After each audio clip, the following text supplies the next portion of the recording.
Welcome to the Agriculture Value Chains Session 11, which is organized and hosted by Senvis in partnership with AgBiz. In today's session, we have a good panel of experts to talk about different matters. At the start, we have Paul Njabele, who's an agronomist by training. He's also a chairperson of the Dr. Sam Mutsueleng Rural Development Foundation and also an executive director at PSJ Group. We also have Hamlet Hlomendlini, who's an experienced agricultural economist. He's a Farmers Weekly columnist and also a manager of agribusiness enablement at ABSA Group. We also have Gift Fuleka, who's a crop production specialist. He's a former executive member of Grain SA, agricultural entrepreneur, founder, and owner of Mpiwesia Lima Enterprises and Farms. We also have Tracy Davis, who's an experienced agricultural economist. She's also a manager of commodity market division at the Bureau for Food and Agricultural Policy, that's BFAP. She's also with the University of Pretoria. We also have Matthew Piper, who's a co-founder of Kula, which is an exciting agri-tech startup. Works and serves over 3,000 farmers and marketplace and really assisting a lot in the space, relatively medium to small farming entities. In today's session, we're going to be talking about really a broad theme which deals with the constraints to South Africa's agricultural development, and also a theme around broadening women and youth participation in the sector. The session is going to be divided into two sessions. The first one deals with addressing structural constraints to South Africa's agricultural growth and transformation, which is going to go for the first 40 minutes. And the second session is going to deal with addressing the constraints to broadening youth and women participation in the sector. Now, as a start, I'm going to actually start with you, Hamlet, the story of constraints to growth and development in South Africa's agricultural sector. We have seen the sector growing significantly if one looks from 1994 up until to today.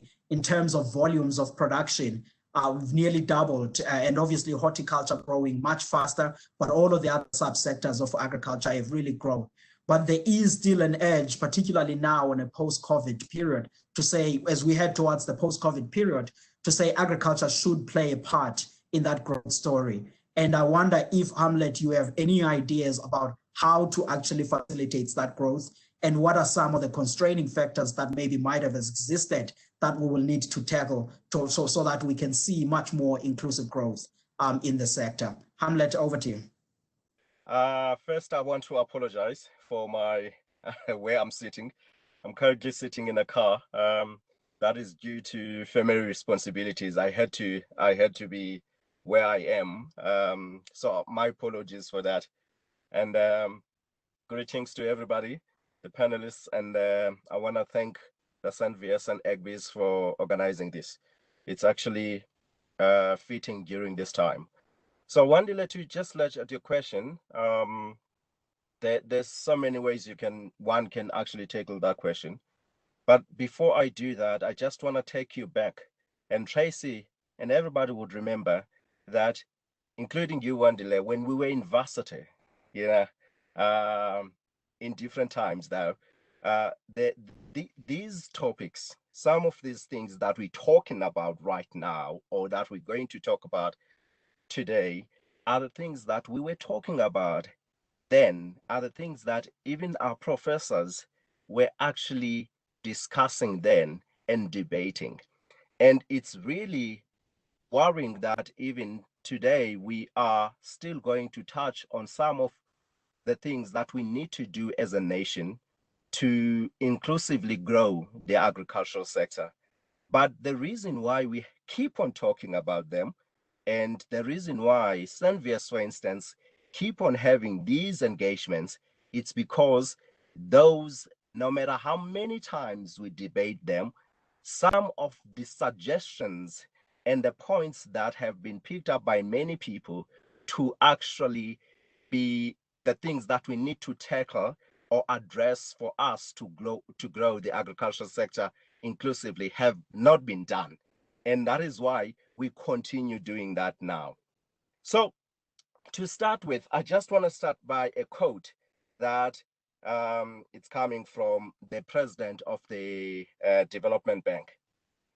He said some time ago, he said the future millionaires and billionaires of Africa will not be coming from oil and gas sectors. They will be coming from the agricultural sector. But I want African countries to be looking at agriculture as a business, not as a way of life.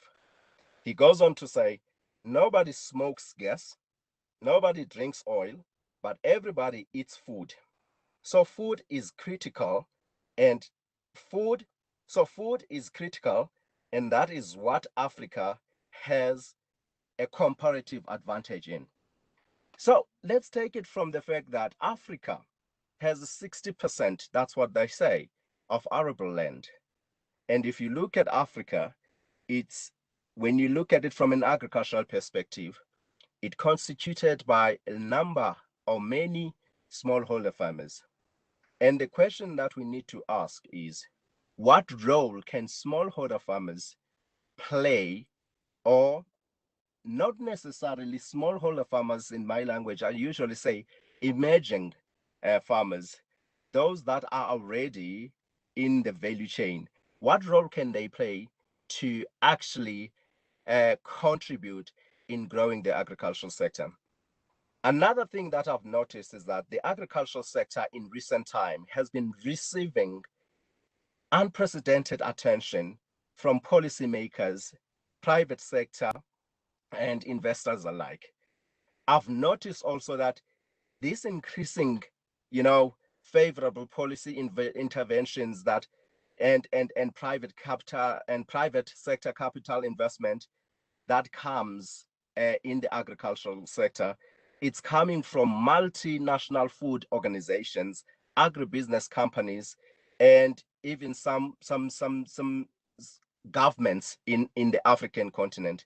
But another thing that I have been noticing is the fact that while agriculture has been receiving this attention from policymakers, from investors, and so on, that is not really meshed up by things like, for instance, that are very, very important in the whole value chain. If you look at things like irrigation, for instance, which increase productivity. If you look, for instance, at things like trade policies, which would allow, farmers in the sector, those that are actually interested or wanting to cross border and sell their products across, it has not been actually very easy for some of them to do that. And another thing is that the start of business in South Africa, ease of doing business in South Africa, and certainly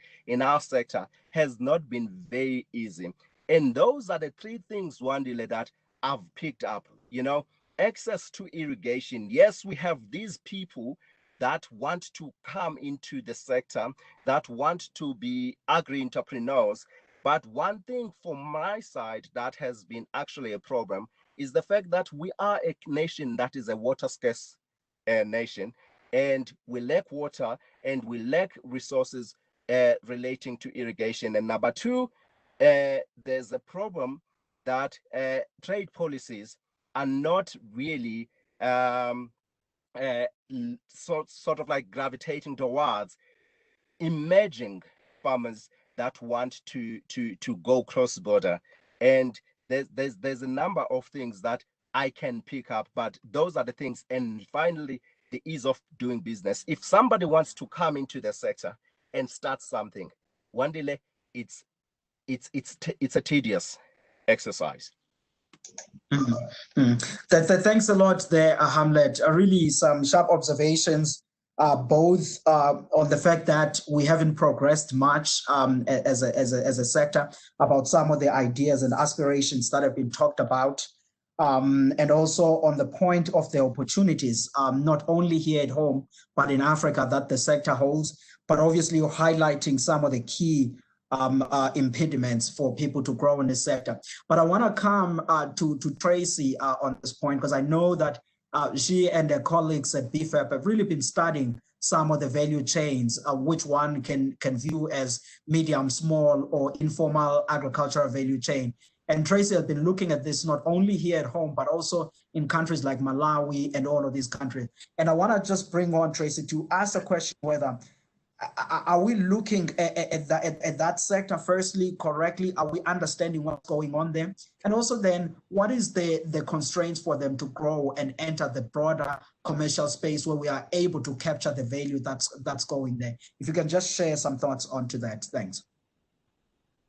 Thank you, Wendell, and again for the opportunity to take part in a great exercise like perspective. The first point I'd like to make is, if you want to grow the sector, you really need to think about a market-led approach. You need to think where the market is coming from, how can you grow the ultimate market, and then you need to ask yourselves how you can optimize the entire value chain end to end in order to supply that market most efficiently. So firstly, as you say, I think one needs to acknowledge the diversity that's always there, how different this value chain looks, the relative contributions of the formal sector and the so-called informal sector. So if you think formal sector and where that growth comes from, there you want a sector that's really globally competitive, that can compete, that can push products into the export market, so that you can really harness opportunities beyond the size and buying power of your own local market. There, I can think of a product like beef, which has already, in the past few years, moved from a net importer to a net exporter. But if we can sort out a few issues related to biosecurity, sanitary and phytosanitary requirements, just managing animal health as a whole better through an identification and traceability system, then, if you can harness that opportunity in terms of market, then you start thinking about how you can bring your emerging sector into that to supply weaner calves, which we're currently importing quite significant volumes from neighboring countries. On the other side, there's the horticultural sector that's grown very rapidly. Things like citrus has expanded very rapidly, nuts, avocados. How do you broaden the market access for that? And then also the African Continental Free Trade Agreement, which is of course on the horizon. How do we harness that? How do we benefit from that? That gives us preferential access to a massive market. How do we make sure we benefit from that and enable trade and make that trade easier? On the other side, as you say, there's the informal sector, for lack of a better word. I think there's really massive opportunities in that sector. It's I think that the recent COVID-19 pandemic highlighted to a large extent the role that it plays, which I think was underappreciated and by many people, probably including ourselves. But in things like distribution, in providing livelihoods, in supplying local markets in rural areas, the supplying market. We really need to understand how that chain functions currently, and where they are, how they produce, what their challenges are.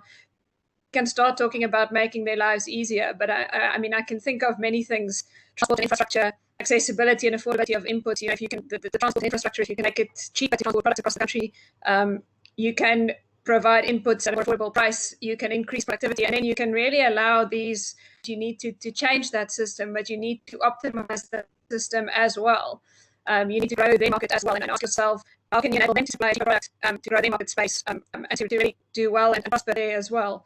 Now, I think from the limited information we have, just in the animal sector, we've got 200,000 plus households producing pigs. About 38% by our estimates of the national pig herd is sitting in the informal sector. We've got more than 1 million households that produce chicken, some commercial. They follow they are a bit smaller scale, and they follow a different business model, supplying predominantly live birds directly to the consumer. But it's a good business model as well. 40% estimated of the beef herd sitting in the informal sector. I guess my question is, what can we also do to help these producers, to enable them to produce, to improve their productivity, to produce a cheaper product into those localized markets? And then we to harness opportunities on both ends of the scale to really grow the sector as a whole and grow it inclusively. I think I'll stop there for the moment. Now, thank you so very much, Tracy, for that input, touching on both our lack of understanding of the intricacies of this particular subsector, which is a small and medium-sized businesses, but more than that, also offering some of the numbers about what's really happening on that sector. 38% of the households within the piggery side, and over 1 million sitting on a poultry space. So there is some dynamism that is actually happening onto there. But on this point, Tracy, I want to bring in Gift, because Gift is one of the people that are operating in this space. And one might believe that Gift started off as a relatively a small farmer, but grew and managed to be at the commercial level that we are seeing in now. But Gift, I want to ask a question to say, why aren't we seeing as many new entrants as you who progresses from the level that Tracy have just outlined now of some of the many people that are sitting on that level? Is it the issue of the market condition? Is the issue that people are not really as keen on progressing and getting into the relatively large and the commercial scale of the businesses? If you could just share with us your experience of the progression over time into this business, and what are some of the constraints that you do face day in, day out? Thank you. I was saying thank you. And thank you once again for inviting me to this discussion. To respond to your questions, I would say I've got a couple of points that I want to put across as my response. I would say government priority in terms of bringing in policies that are clear and policies that supports an emerging sector would be one limiting factor. And untransformed institutions, if I would make an example, the current agriculture operates with systems that were started more than 50 years ago in South Africa, be it organized agriculture, be it market systems for both input supply as well as output. We're still operating on systems that have not really changed the way they operate. But also, there's recently a lot of reversing advancements that a country or the sector had gained in the past, mainly due to foreign investments in the sector. You would know that when investments comes into a sector, they come with conditions, with pre-, and so forth. An example there is on breeding, on maize breeding, for example. Maize is our staple. I still have to, I'm convinced South Africa doesn't have a South African born or a South African maize breeder that has an ongoing breeding program. And who is breeding maize? Which cultivars are we using? All of that makes it difficult for new entrants into the sector. From farming point of view, from breeding science point of view, and many other streams in which players can come in and play a role. So what has happened is all those sectors are being closed up because of the investments that have come in from outside. Government does not prioritize investing and in developing agriculture, to be specific, putting money and making sure that emerging farmers are well off and can grow their businesses. But also, I think there is in the whole sector, the role players lack cognitive restructuring. The way you're thinking, there is lack of innovation, there is I also think there is no willingness to focus on innovating. As I mentioned before, the sector, especially the commercial sector, still operates in the very same ways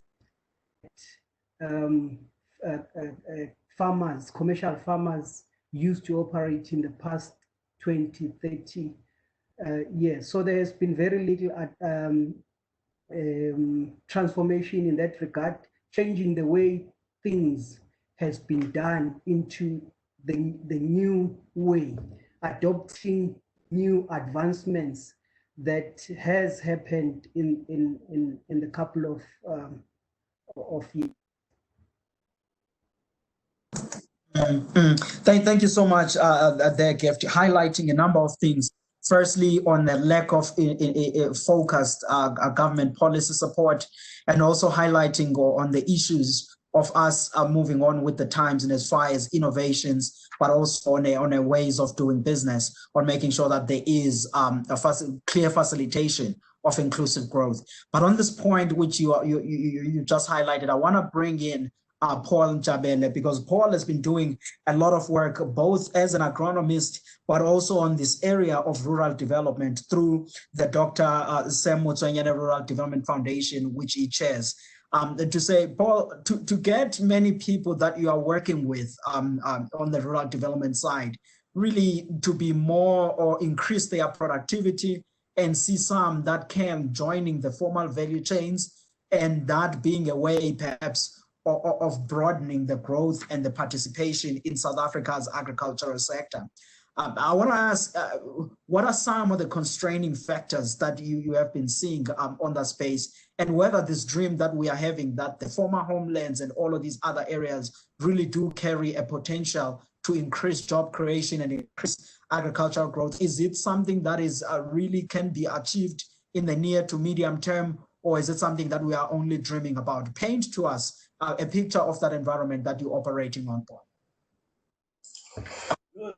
Wandile, I think it can be achieved, but there's a few things that will have to be in place, and some of it is structural, historical constraints. So I'll give you an example. A lot of the irrigation scheme were built when we didn't have an inclusive government.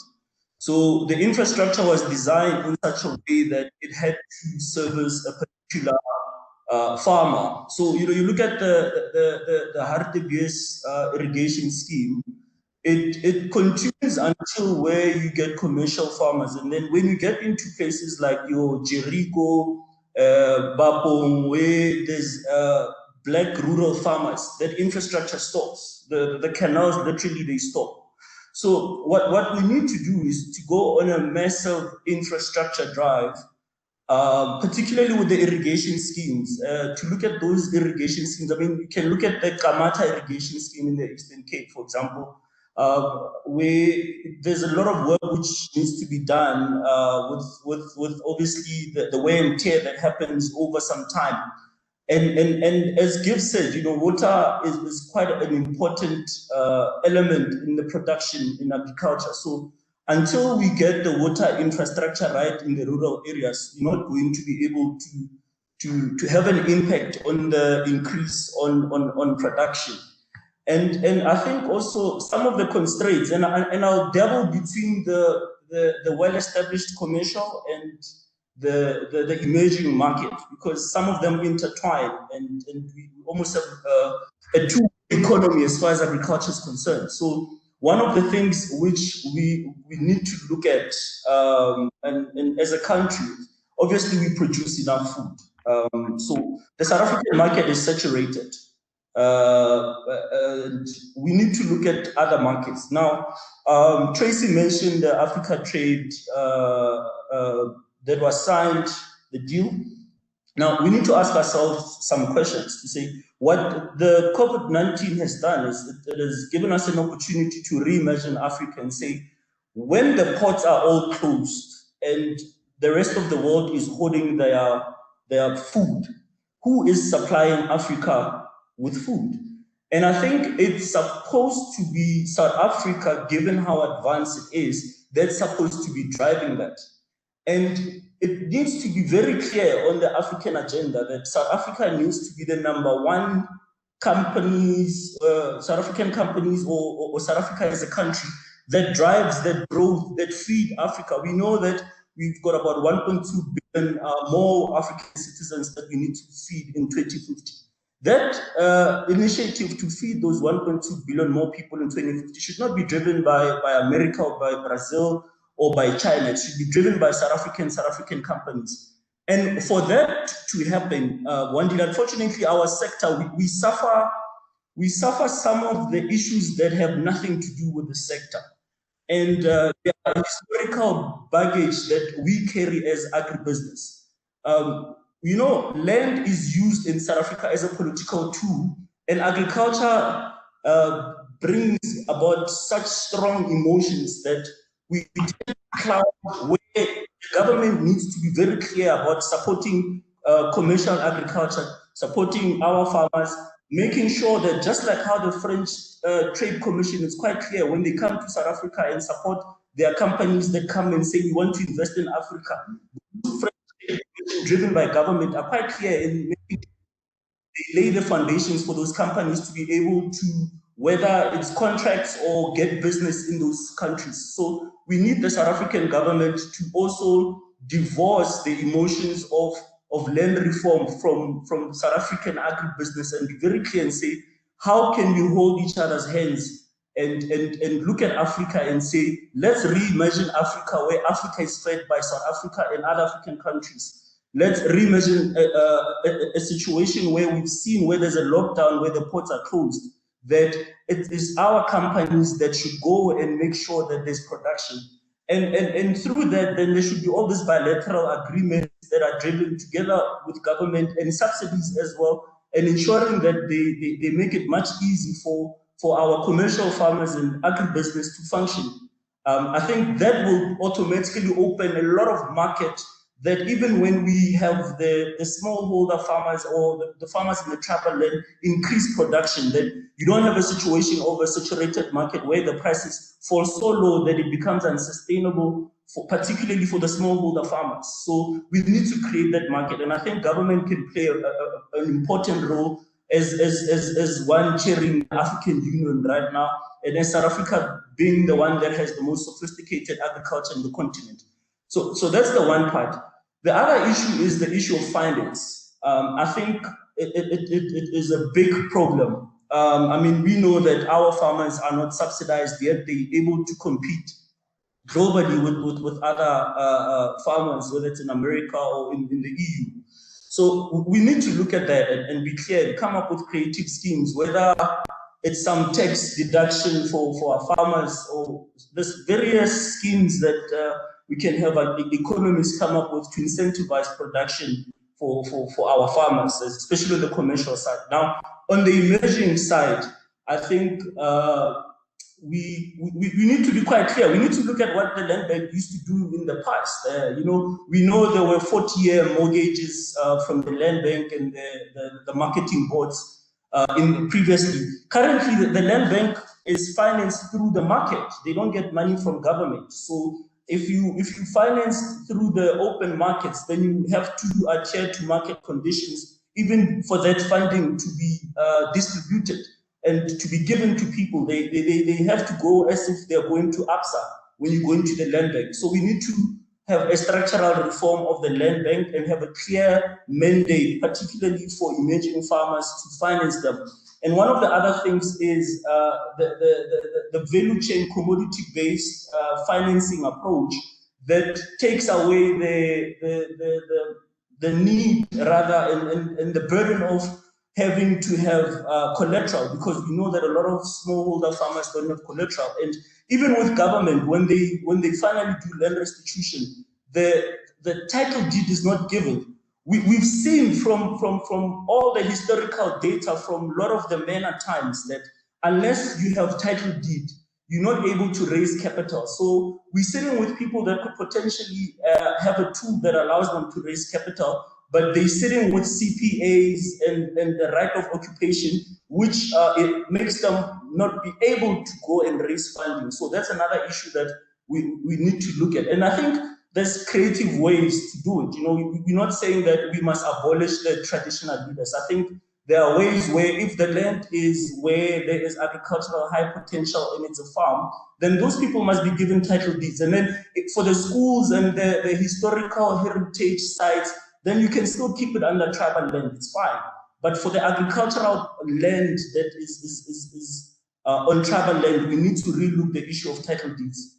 The other issue is on inclusion. I think there's a lot which could be done on the procurement side to include smallholder farmers. You know, through procurement, you're able to by giving people contracts, off-take agreements, they're able to use those to go and borrow. So I think we need to look at the procurement side as one of the key drivers that can open doors for emerging farmers. I'll leave it at that for now. Thank you. No, thank you so much, Paul. They're making really important key points, both on the emotional side of agriculture, when we think about the issues of land reform, agricultural finance, which is very important, and the key issue that you are raising there, and the role at which the state can really play on that part. And I want to take this conversation from all of these points that you folks have made and bring in Matthew, because Matthew is an agricultural technology entrepreneur at Kula with the colleagues there. And for some reason, they've managed to point out the challenges. They've managed to close a certain niche from a business perspective, but also bring up opportunity for those that are emerging and small and medium farms that for many years they struggled both with the access to markets, but also really on a pricing affordability issues that they get to be disadvantaged on. To say, Matthew, in the story of growth, in the story of development and inclusion, what role of technology do you still foresee that we have a role to what technology can play? But also, what are some of the things that have enabled business like yours to be able to thrive in the midst of all of these infrastructure constraints that all of the other colleagues have already highlighted infrastructure in one way or another? So if you can just share with us just the role technology can assist us in this growth path, and perhaps maybe by drawing in part to some of the stories of the successes that you guys at Kula have also seen. Cool. Yeah, I think thanks for having me. And I think, you know, listening to some of the other colleagues on the call, they really raised some very important issues. And I think I would probably speak on exactly the same points that they would. But I think one thing that stood out for me and sort of the approach that we've taken was really a market driven approach. So when we started the business, you know, we identified that as the driver for basically everything else to happen. That was the starting point. And we wanted to build our solution around the marketplace. And I think one of the first things that we picked up when we started our business was really around the information disconnect that you have, not just in South Africa, but across the continent, where you have huge numbers of farmers, millions, hundreds of millions of farmers in the industry, and yet you have no real information or data about these farmers. And on the other hand, you also have no real data or consolidated data on the market as well. So a lot of the market activities are done manually, whether in the informal sector or in fresh produce markets, where you don't really have information to make proper decisions and to optimize.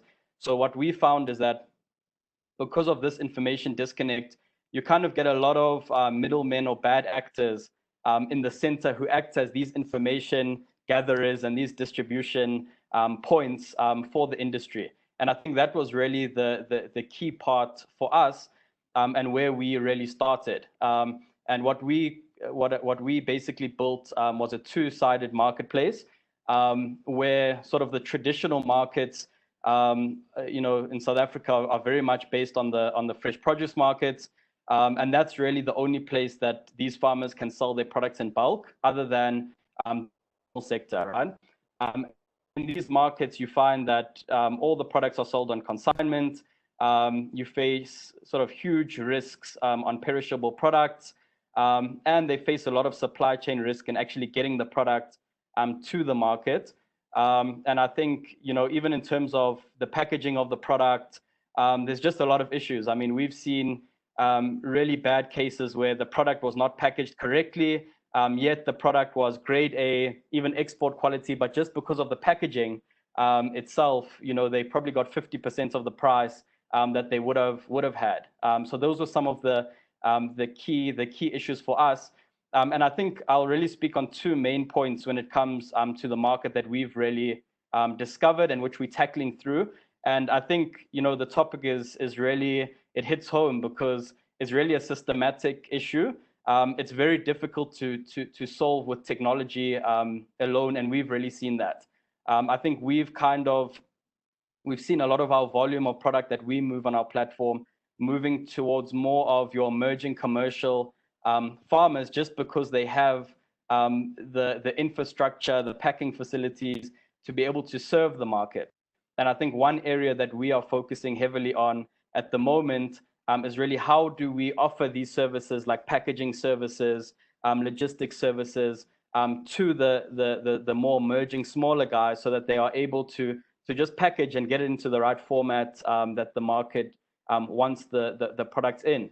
And I'll give you one really good example that we're working on at the moment, where we have a farmer in the Northwest, emerging farmer.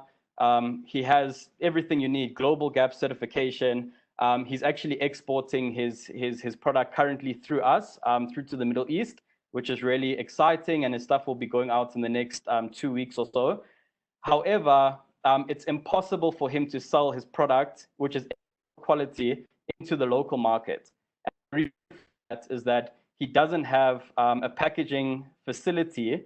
And I think because of a lot of the structural constraints that we have, the packaging facilities that are available are either under exclusivity contracts with clients. To be honest, they just don't need you. And because of that, they sort of price at a point that is just ridiculous in the market, probably 200%, 300% markups on packaging services. And it kind of removes all potential profit for that farmer. And he can't move export quality products locally, even though we have the clients waiting for his products, just because of the packaging costs. And because of that, he's forced to sell quality produce for juicing. I think he's probably getting about 1,300 Rand a ton for citrus for juicing on export quality citrus, just because of this sort of infrastructure constraint around packaging. So I think everything we kind of looking at from our marketplace is, yes, we have the clients on one end, we have the farmers on the other end. Now, how do we make the supply chain in the middle efficient enough from the logistics and the packaging side, which we're really working hard on at the moment. I think the second point that I'd bring up, which probably 90% of the farmers we engage with are struggling with, is the matter of certification. And this is really, it's a requirement from the market, and if you don't have it, it's impossible for you to get into the marketplace, which I think is why a lot of farmers, especially emerging farmers, rely on the informal market to sell their products, because there is no red tape in terms of certification to sell your products. And I think one of the side effects of that is that you can't really grow or have a consistent business based on informal market, unless you really do your books well and you can show a consistent sort of cash flow. But generally, you don't have a contract from contract, and that means that someone that's sitting on a 50 hectares worth of land can only grow 2 or 3 hectares of it and can't really meet full capacity, but just because of sort of what the market needs, which is a food safety audit or some sort of certification, which I think it's a simple thing, which I think if we put more sort of funding behind this kind of certification, and just getting the farms up to that standard of health and safety. I mean, on our side, we sit with a lot of contracts which we can sort of put towards these farmers, but just because of that health and safety requirement, we really can't do that.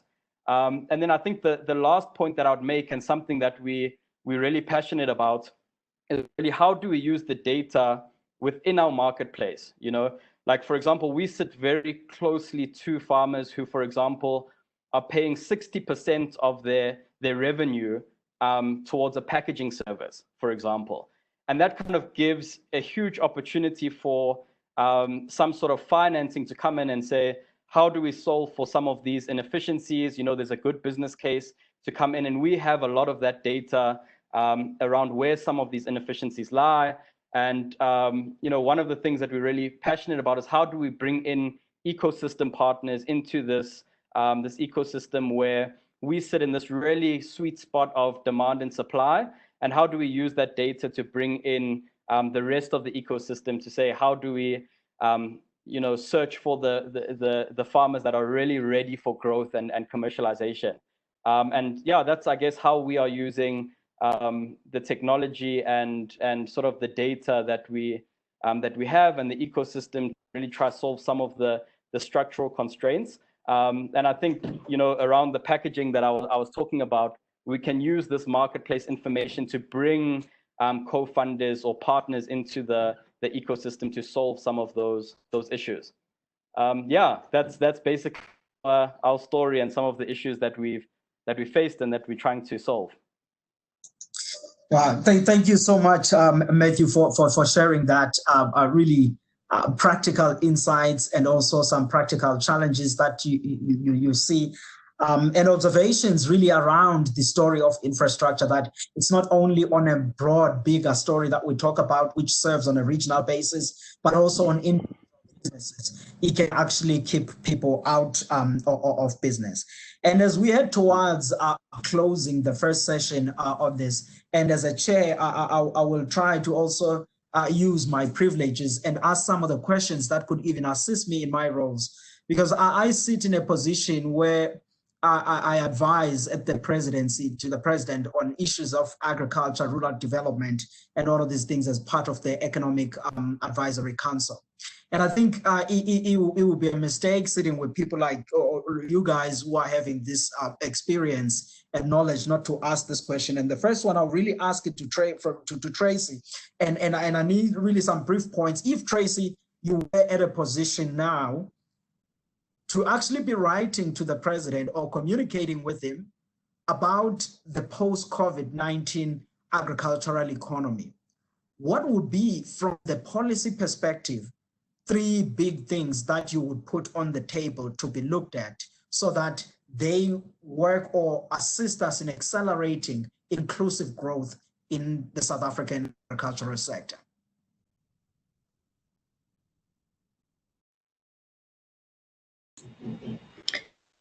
Putting one on the spot, Wandile. I think many of the issues have really been mentioned here. As I said before, if I can mention just that would make a massive difference to the agricultural sector across the board, and allow growth that can also be inclusive. It's really the animal health issue. So from my perspective, I think there's massive opportunity for exports. I think there's massive opportunity to bring in farmers in a formal chain to also benefit from those exports. But to do that, you need to reduce the risk. So we need a good system of identification, of traceability, but to really enable that chain to flourish. I think animal products in this regard presents really a unique opportunity. And if I could present a starting point, I think that would most probably be it. Second to that, I think I mentioned it before, the data information, and I think it's been mentioned by a few of the panelists as well. But really a broader survey, a registry of farmers, of producers. We need to know these smaller producers, where they are, we just don't have that base of information. And if we want to be making policy decisions to assist them and to help them to draw them in, we need a good baseline of information, which currently we just don't have. So maybe I'll stop there to keep it brief. Thank you so very much, Tracy, for that. Animal health and also improving our data. So we calibrate policies to be focused. And the next one, I want to go to Hamlet and really ask him about one or two big points that he would like to make, because on the issue of finance, Hamlet is a banker, and you hear a lot about the issue of agricultural finance. Paul elevated the issue, Gift spoke about it to a certain extent, and even on Matthew's contribution, the issue comes up. There, Hamlet, what model or what thinking of agricultural finance do you have in mind, which you think that is both private sector, the agribusinesses and other investors, and also on a government side? If we can all find common ground on working on something, what's the ideal way of finance do you think that is needed for agricultural sector? And who are the key players that you envisage on your mind to actually assisting us onto that, all contributing towards this growth and inclusiveness as we look at post-COVID South African agricultural economy? Wandile, that's a fully loaded question, to be honest with you.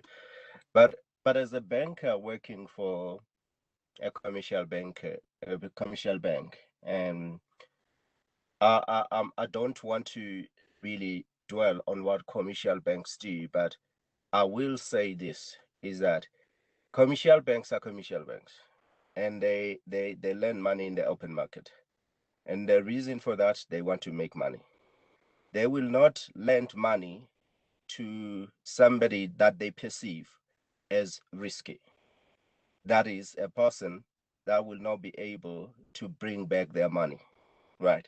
So that is, in other words, it's important for a commercial bank to lend money to people that can show a proven record. If you are a farmer, for instance, it is easy for a commercial bank to lend money to you if you can show a proven record as a farmer, that you have a healthy balance sheet, and so on. So those are the things that commercial banks would look at. But to answer a question, I'd first say that, having said what I said, it doesn't excuse commercial farmers to actually do something for emerging and developing farmers in South Africa. As I'm saying this, I'm thinking of something that we often talk about, which is a development finance that is really needed in South Africa. And I don't think we have that at the moment. And that is one model that we should look at. But a development finance where not just there will be a process of just giving money to these emerging farmers that are seeking money, but they will give money on basis of many things that have been mentioned here, that there's market access, that there's access to information for development farmers, that there are things that are put in place to help them be successful, rather than just, we have seen in the past where, and even in the issue of land reform, where you would see certain individuals ending up with a piece of land, but they never know what to do about that. So it's very important that even if we have a development finance in place, we have to make sure that whoever benefits from that, it's a person that can actually be a person that when they get that development finance, they will be able to be successful. And there are a number of stakeholders that would need to come in place in there. You know, I'm thinking of government as one big stakeholder. I'm thinking of the private sector, and definitely the banks would have to come in there. And there's also another thing that we've often talked about, blended finance. I don't know if it's working or not, you know, but those are the things. Currently, there are banks, and I don't want to mention it by names, but certainly the one that I'm working for instance, we are putting initiatives in place to play in the emerging and development agriculture space.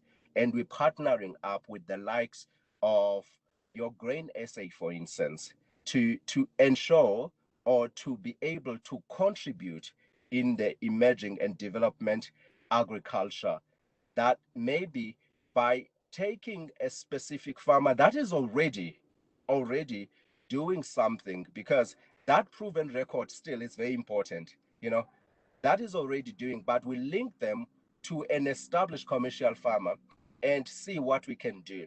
And we have done that in the past successfully, and using Grain SA, for instance, to help us with that. So I think for me, the biggest problem in this country, we need to understand the dynamics of agriculture in South Africa. South Africa has a very, very dynamic agricultural sector. It's not like any agricultural sector in the African continent, where, for instance, some of these agricultural sector in the African continent they consist of mainly smallholder farmers. In this country, it's different. We have very big farmers that somebody talked about food security, that we are a nation that is food secure. Those commercial farmers are actually the ones that are making sure that we are food secure. But we have also emerging farmers that need to be helped. And unfortunately, our banking system at the moment, our commercial banking system, does not allow us to lend to the small or emerging farm development. That is why we would need now a development finance institution to do that.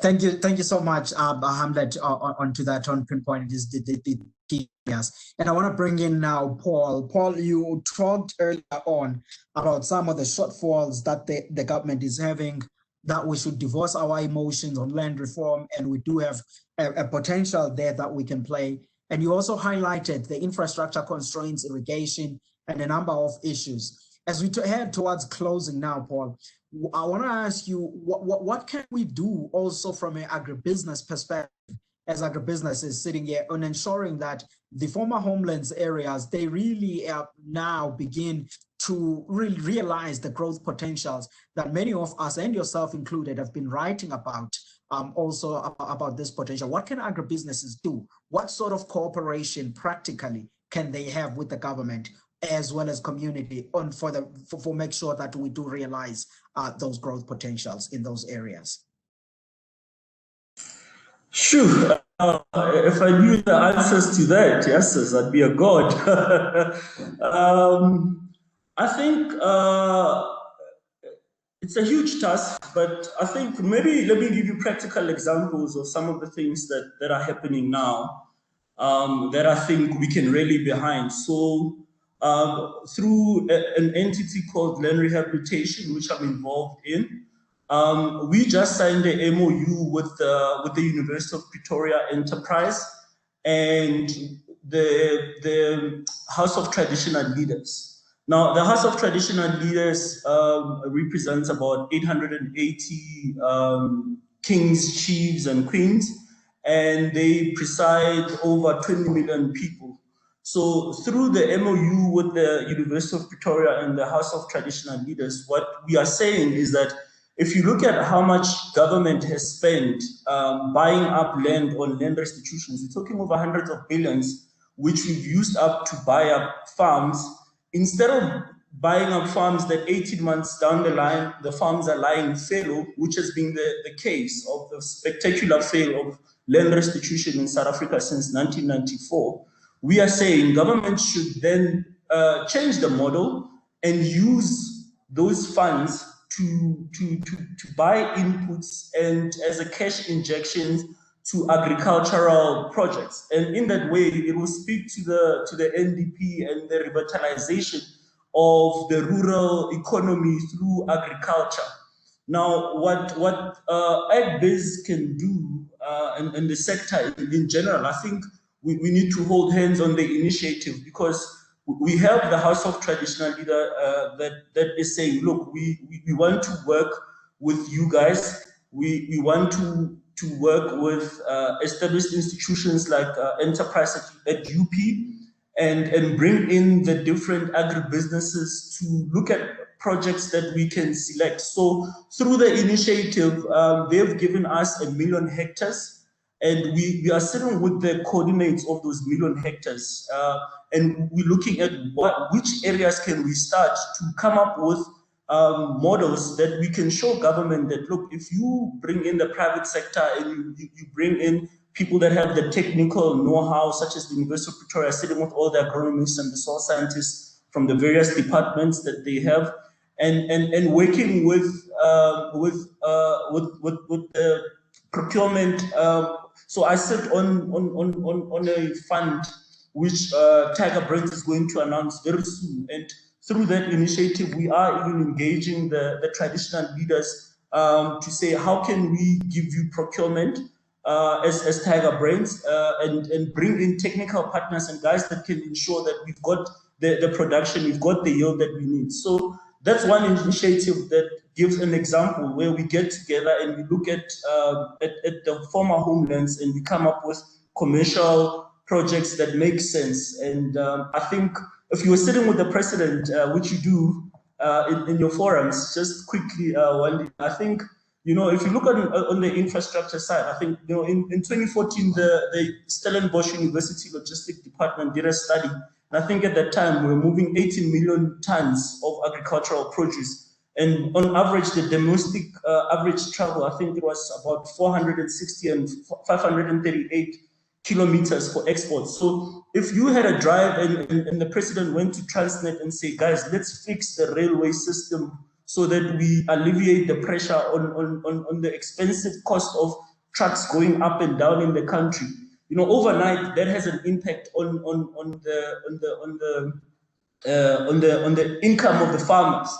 And I think on the issue of blended finance, I think we need to be very creative with the blended finance. We know that it was supposed to have worked with the land bank, but we need to expand it and invite agribusiness to come on board to say, you know, no one will know your Doringstad better than the guys in Saidvest. No one will know Piet Retief better than the guys at TWK. So we need to bring agribusinesses that operate where the people are, that understand the system and the dynamics in those areas, particularly the rural areas, and use their enterprise spend and syndicate it with government's blended finance, I think, and then bring in people that do the procurement, whether it's your Pioneer or your Tiger Brands, and say, give these people an offtake, we'll do the blended financing, and give them those blending finances to agribusinesses that have the technical skill, that know the climate and the area where they are situated.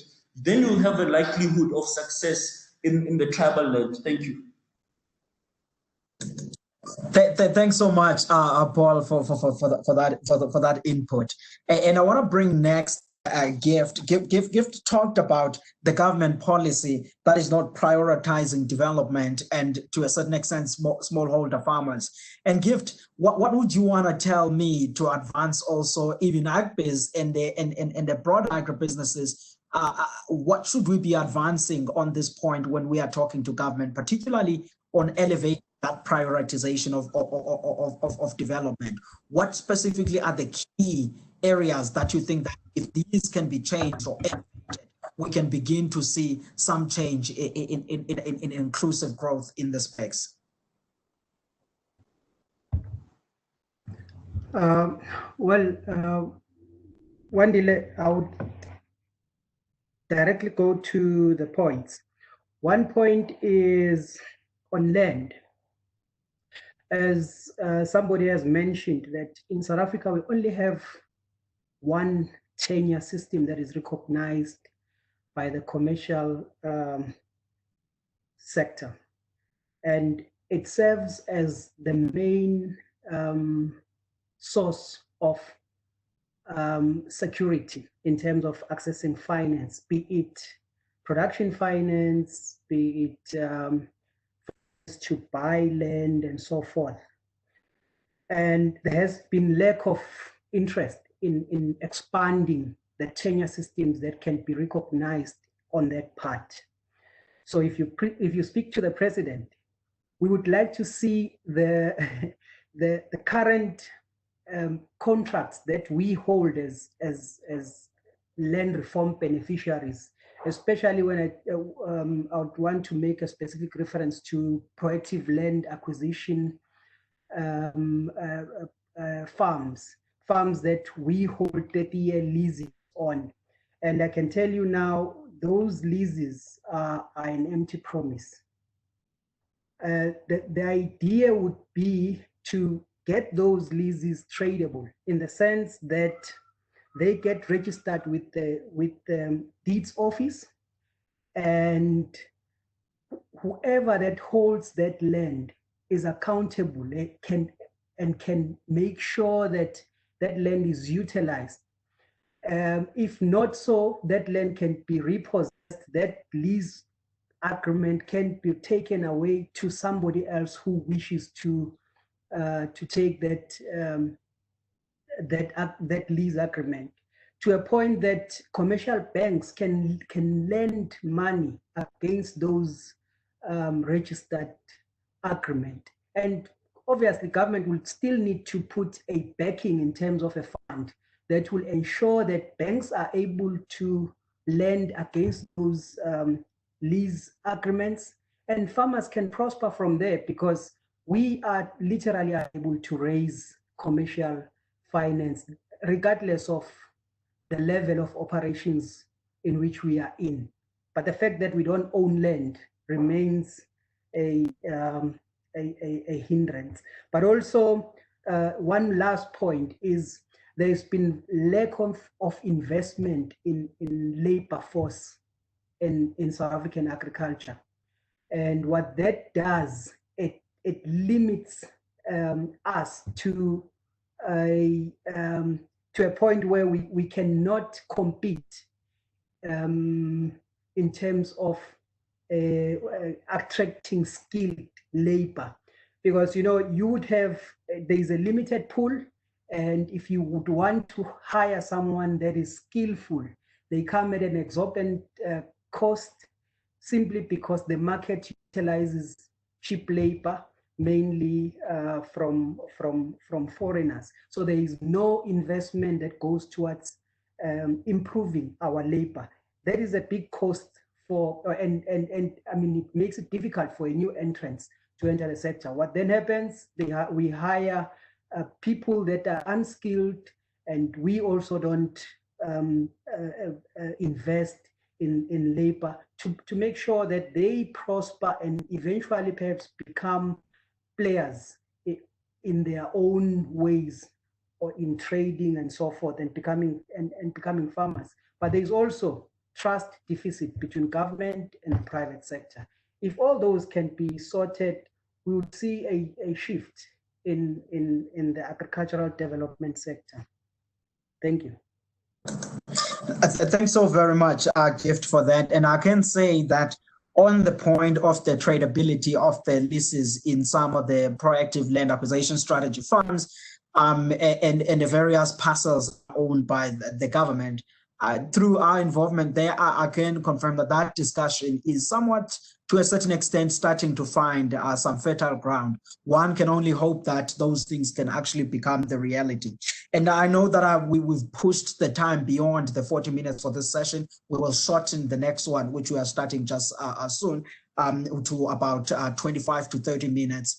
Now, a closing word on this particular one. I want to give it to Matthew. Matthew, you highlighted a number of constraints. You told us about some of the things that you do experience on the ground, either it's through packing or in different farms, and there are constraints on their infrastructure that they face.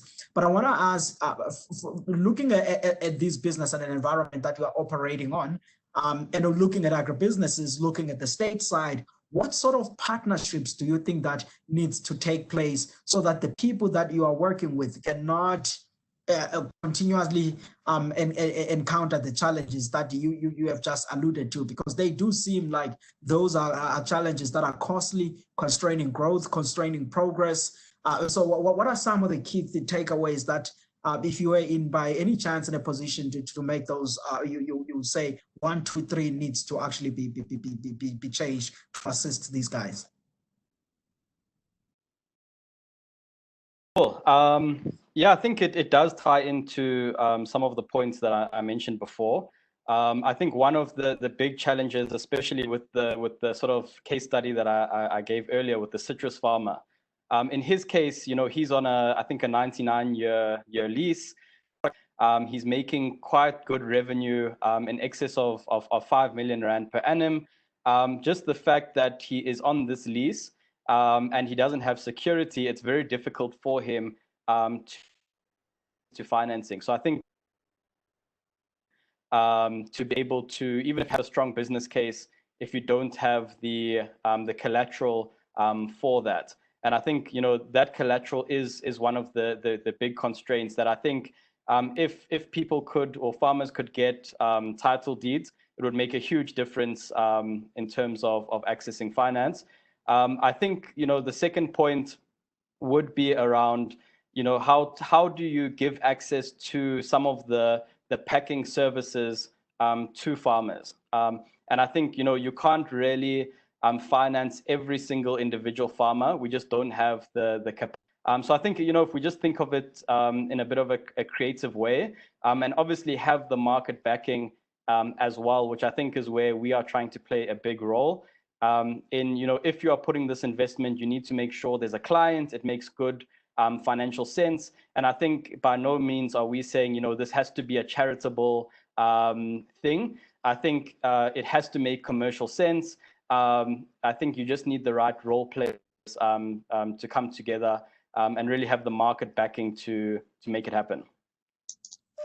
Ladies and gents, thank you so very much for your insights on this session. It has been quite empowering and insightful. I want to thank each and every one of you for sharing your insights with us. We're now going to close the session, which looked at the constraints to South Africa's agricultural growth, and we'll move to the next session, which will be rather shorter than this one. We have cognizant that we've already been online for about an hour and 20 minutes. In the next session, it will really be around about 25 to 30 minutes, which will look at the constraints for young people and women access into agriculture. Just some key teasers in there, given that we have just come out of a youth month. It's only right that those points are discussed. And that's it for this particular session. Thanks again. Thank you for joining us on the second leg of the agriculture value chain session that is hosted by Senvest in partnership with Agri. In the first leg of this session, we talked a lot about the ways of growing South Africa's agricultural sector, highlighting some of the constraints that are there and how they can be addressed by both the government and also the private sector players, and to a certain extent, even some of the duties that can be done by civil society. Now, we are in July, and June in South Africa is the youth month. So it's only right that as we enter this month, we do reflect, particularly now that we are in a session with young leaders, about the constraints to youth participation, the constraints to women participation in this sector. We know from statistics, for example, that even if you were to look, say, on an agricultural labor in South Africa, women make up roughly about a third of that. A large portion is still about men. And also within the farming side, there is still a role at which women participation, we can broaden their participation and the youth participation onto that end. And we are still joined on the line by Paul Ntele, the agronomist, as well as the executive director at PSG Group. We still have PSG Group, and we still have Hamlet Tlomenlini, the agricultural economist and manager of agribusiness enablement at ABSA. We also still have on the call Gift Mafulego, who's a crop production specialist and also the owner of POSC Farming Enterprises. We now also joined by Caritas, who is a co-founder and CEO at Kula, Caritas Chincholo, and also with a colleague, Ayanda, who has also joined this call. We're going to start off with you, Hamlet. And really to say a key question to ask is, what are some of the constraints that you are seeing and how they can potentially be resolved to really see more young people getting in agriculture? We hear all of these views that agriculture is not as attractive, is not as sexy. Some even go far to say those things. to bring in young people in the sector?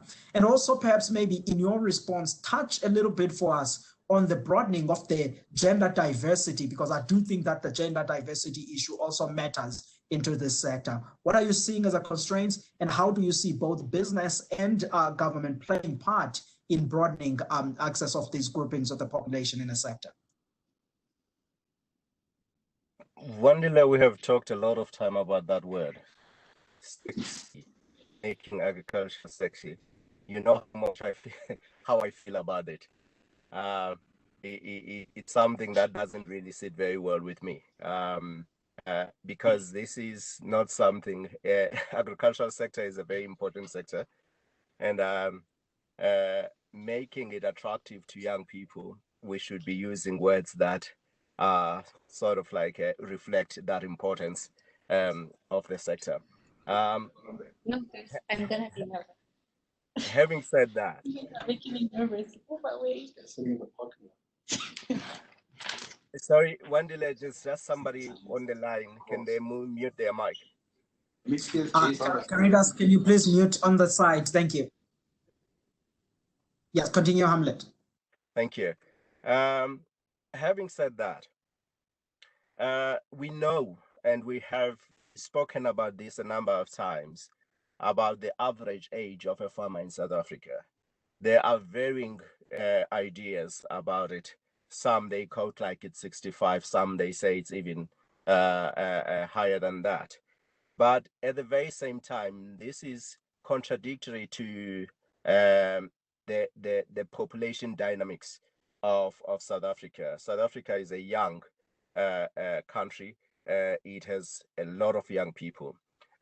So that is not reflected in the agricultural sector.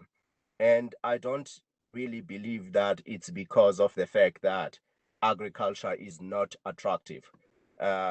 Because contrary to what a lot of people always say about the sector, that it is a dirty sector, you go into the sector, all you have to do is to be a farmer and wear dirty gumboots and overalls. That is really not what is the sector all about. You know,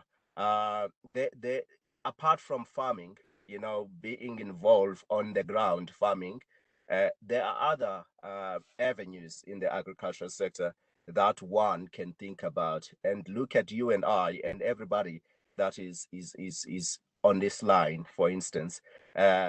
We are in the agricultural sector, but we're not necessarily involved in the production of crops or caring or of livestock and so on and so on.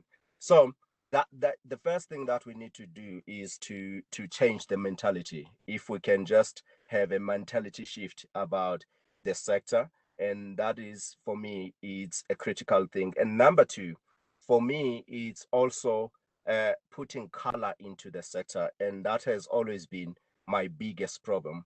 That when you speak of agriculture, you speak of a specific color. It's white people, and to be exact, it's old white people. So that misconception, it really needs to change.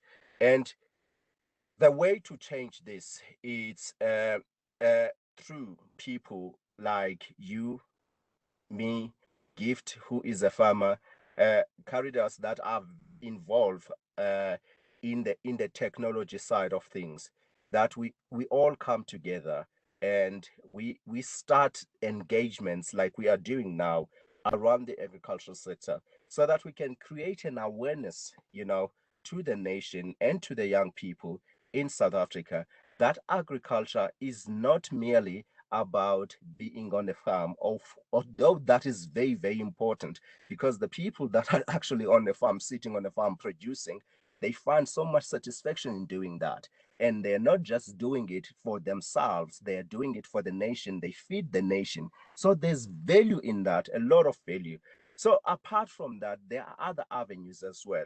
You can sit and be like Caritas and Matthew that was speaking earlier, and be on the technology side, bringing up technology that can actually help the industry. You can be on the service side, sitting like you and I, for instance, in the banking sector, in the insurances, and so on and so on. There's so many opportunities. So I think from my perspective, we need to change the mentality about agriculture in the South African youth, so that South African youth can actually see that the agricultural sector is a sector that somebody can actually do something and make money. Interestingly, Wandile, what I've seen sitting in the bank, I visit a lot of young people that are doing very innovative things in the agricultural sector, and it's really amazing to see that you find people that was a person, for instance, that was an accountant sitting in a nice air-conditioned office in Sandton, for instance, and at some point they decided, you know what, I'm not really doing as much as I thought I would do here, and I've seen an opportunity in the agricultural sector, and let me try that. And they do that, and it works marvelously. And it's something that a lot of people in the agricultural sector, we're not talking about that. A lot of people that, for instance, are putting up these hydroponics that you see all around Joburg and in other places on top of the roofs, are the people that do not really necessarily have a background in agriculture, but are the people that saw an opportunity, in the agricultural, and are young people, young women. And that is the most amazing thing, is that it's not just young people. You see a big representation of women in those initiatives and innovatives initiatives. What needs to come is everybody, all the stakeholders, to come into play.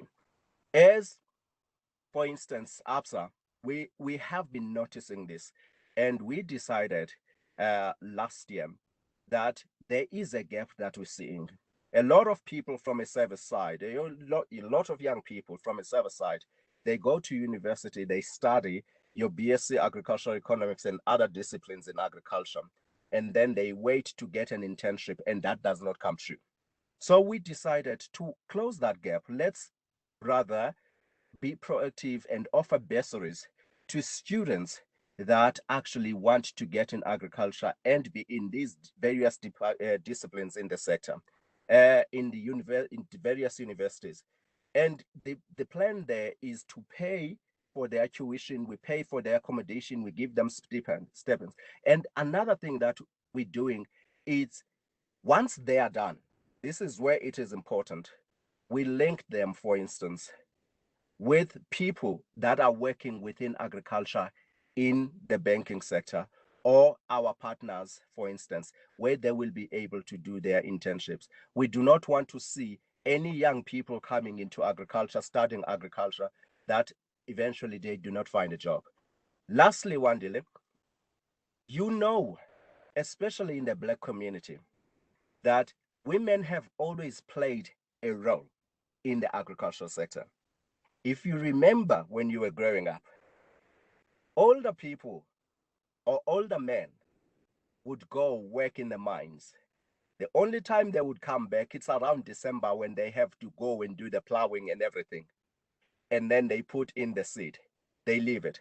The people that were left to fend and take care of the seed were women. And women have always been an integral part of agriculture. It's not something that is new. And their importance in the sector and the role that they play, now it should be highlighted. And again, when the men, they come back, they would only come back when it's harvest time, and they do the harvesting.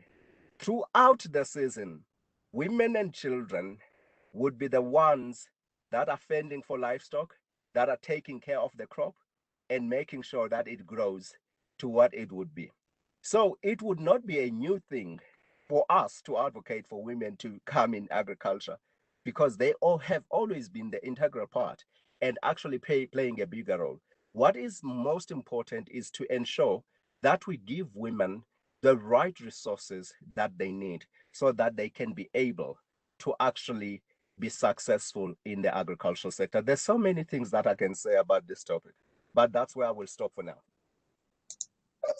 Thank you so much, Hamlet. Really pulling up and highlighting important themes around also the perception and the mentality, where you are bringing responsibility also to young people to say how do they view the sector themselves in order to participate on this, and some of the key things that you guys are doing at the bank, and also raising the awareness, or perhaps maybe being a voice on this issue of Black women who have for over many years been part of the smallholder agricultural farming, particularly in the former homelands areas. But I want to bring in now Tracy. Tracy, talk to us about the barriers of young people, because while I appreciate Hamlet's point on young people having to have interest and seeing the sector in a particular way, but I do think that there are some certain barriers that are needed to level or maybe ease of entrance into the agricultural sector.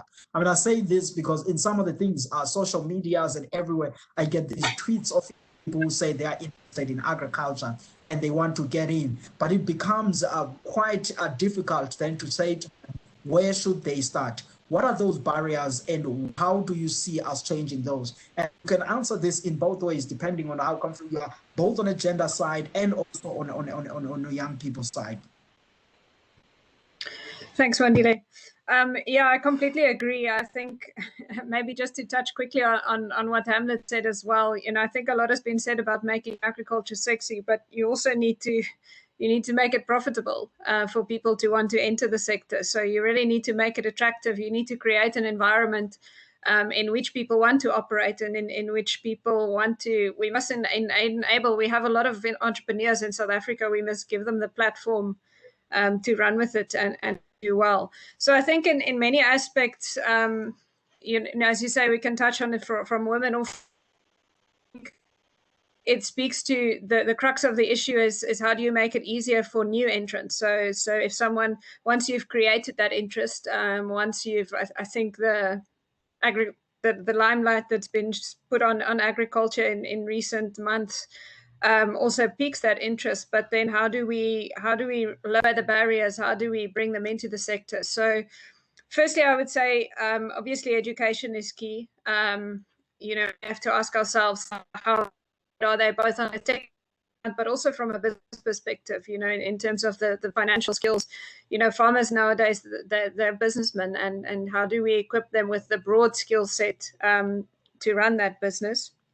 And also, as was said earlier, to get involved across the value chain, not just from a primary production perspective. In terms of barriers to entry, I think the sector in many regards can be quite capital intensive. So finance, we've said a lot about finance before, so I won't go back to that. But the finance, the collateral, it is an issue that we need to overcome if we think of new entrants entering the sector. And then I think we also need to recognize that while it's a great sector, it's not always an easy sector. It's how can we make risk management easier? How can we reduce risks within the sector? Be that through a crop insurance program that could be subsidized to make it affordable and viable.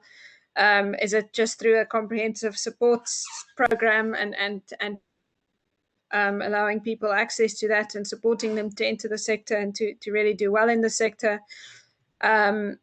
And then also, I think just particularly in the rural areas, as Hamlet said as well, there's a lot of women already operating in the sector in those areas.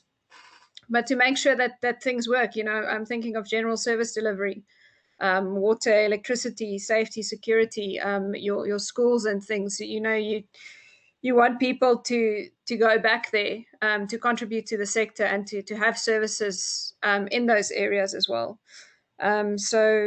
Yeah, I think I've said quite a lot, but maybe just to leave you with, I think a key thing to do is there's been a lot of success stories. There's a lot of people that have entered it and have done very well.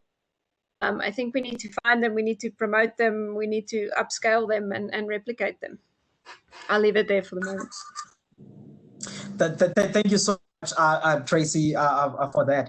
And Paul, I'm going to bring you in here because of both the points that are emerging from Tracy and to a certain extent also emerging from Hamlet.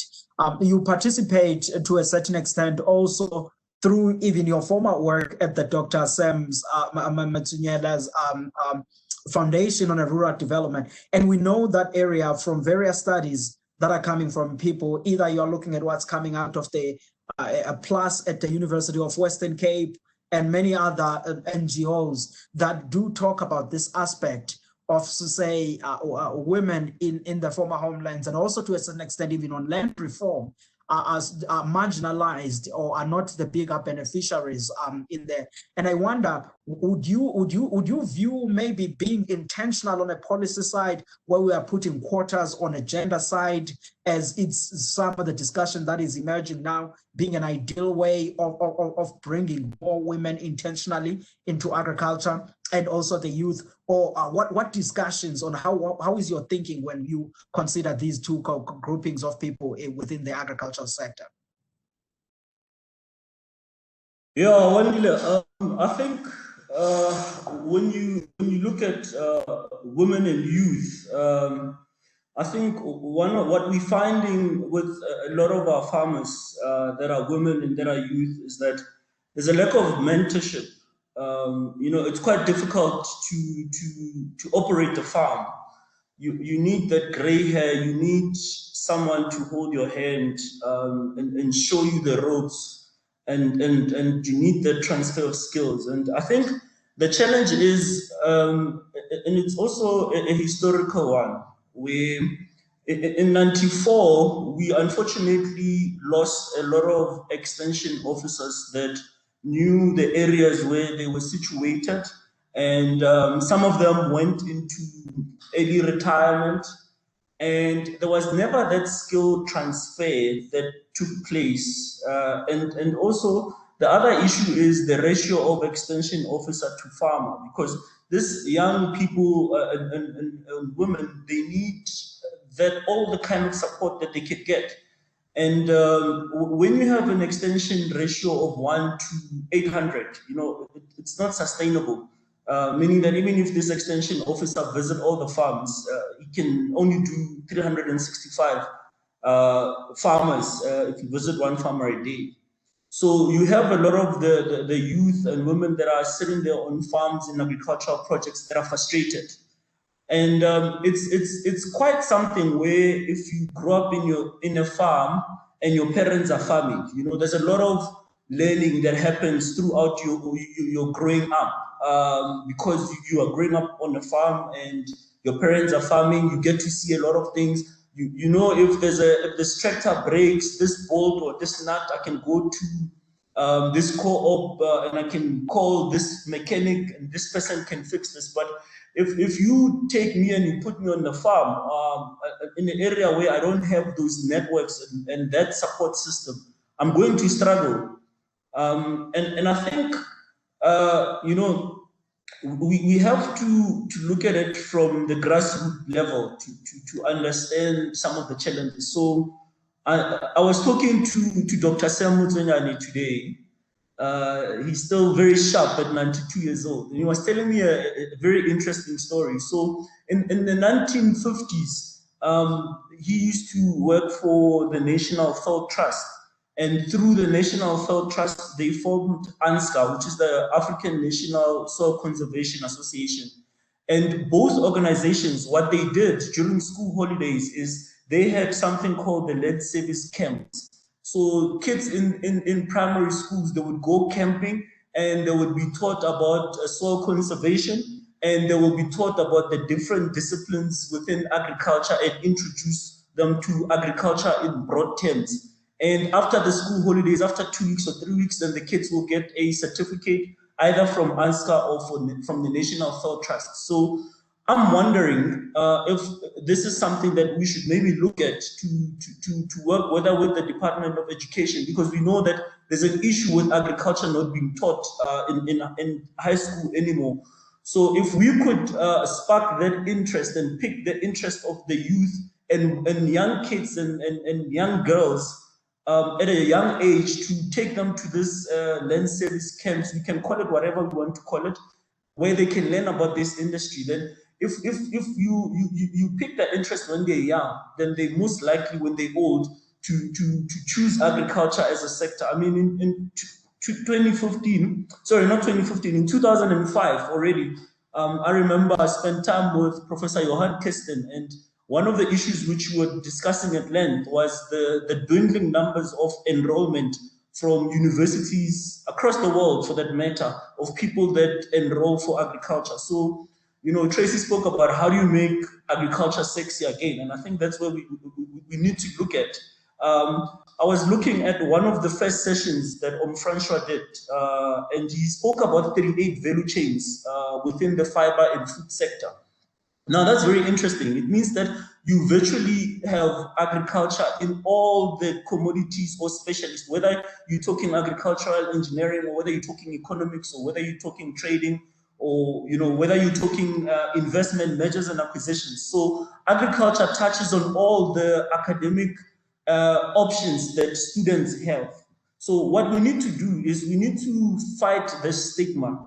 And I will tell you, when I was studying agronomy at Tekis, I had people that come to me and say, but Paul, why are you studying to drive tractors? You can just hop on a tractor and drive it. They didn't understand what agronomy was. And I think we still have that problem of people not understanding the different opportunities within the sector.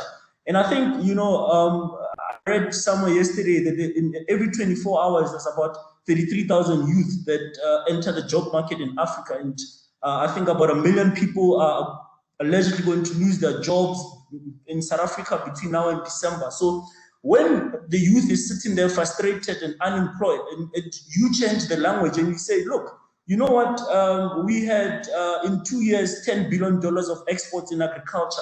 And by the way, we're the only shop that's hiring in the sector. So if we change the language and we change the attitude, I think we will garner that interest. And we will see more participation, particularly from women. And I think as agricultural leaders, as men, we need to be more cognizant of the fact that we can play a role. If you're sitting in a boardroom, if you're sitting in a senior meeting, if you're sitting in a project, you can always be aware of the lack of diversity around you, particularly with women, and be very intentional about involving women in the sector. So I think that will go a long way because we can make those decisions.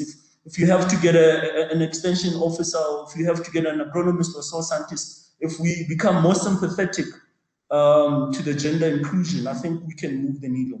Thank you.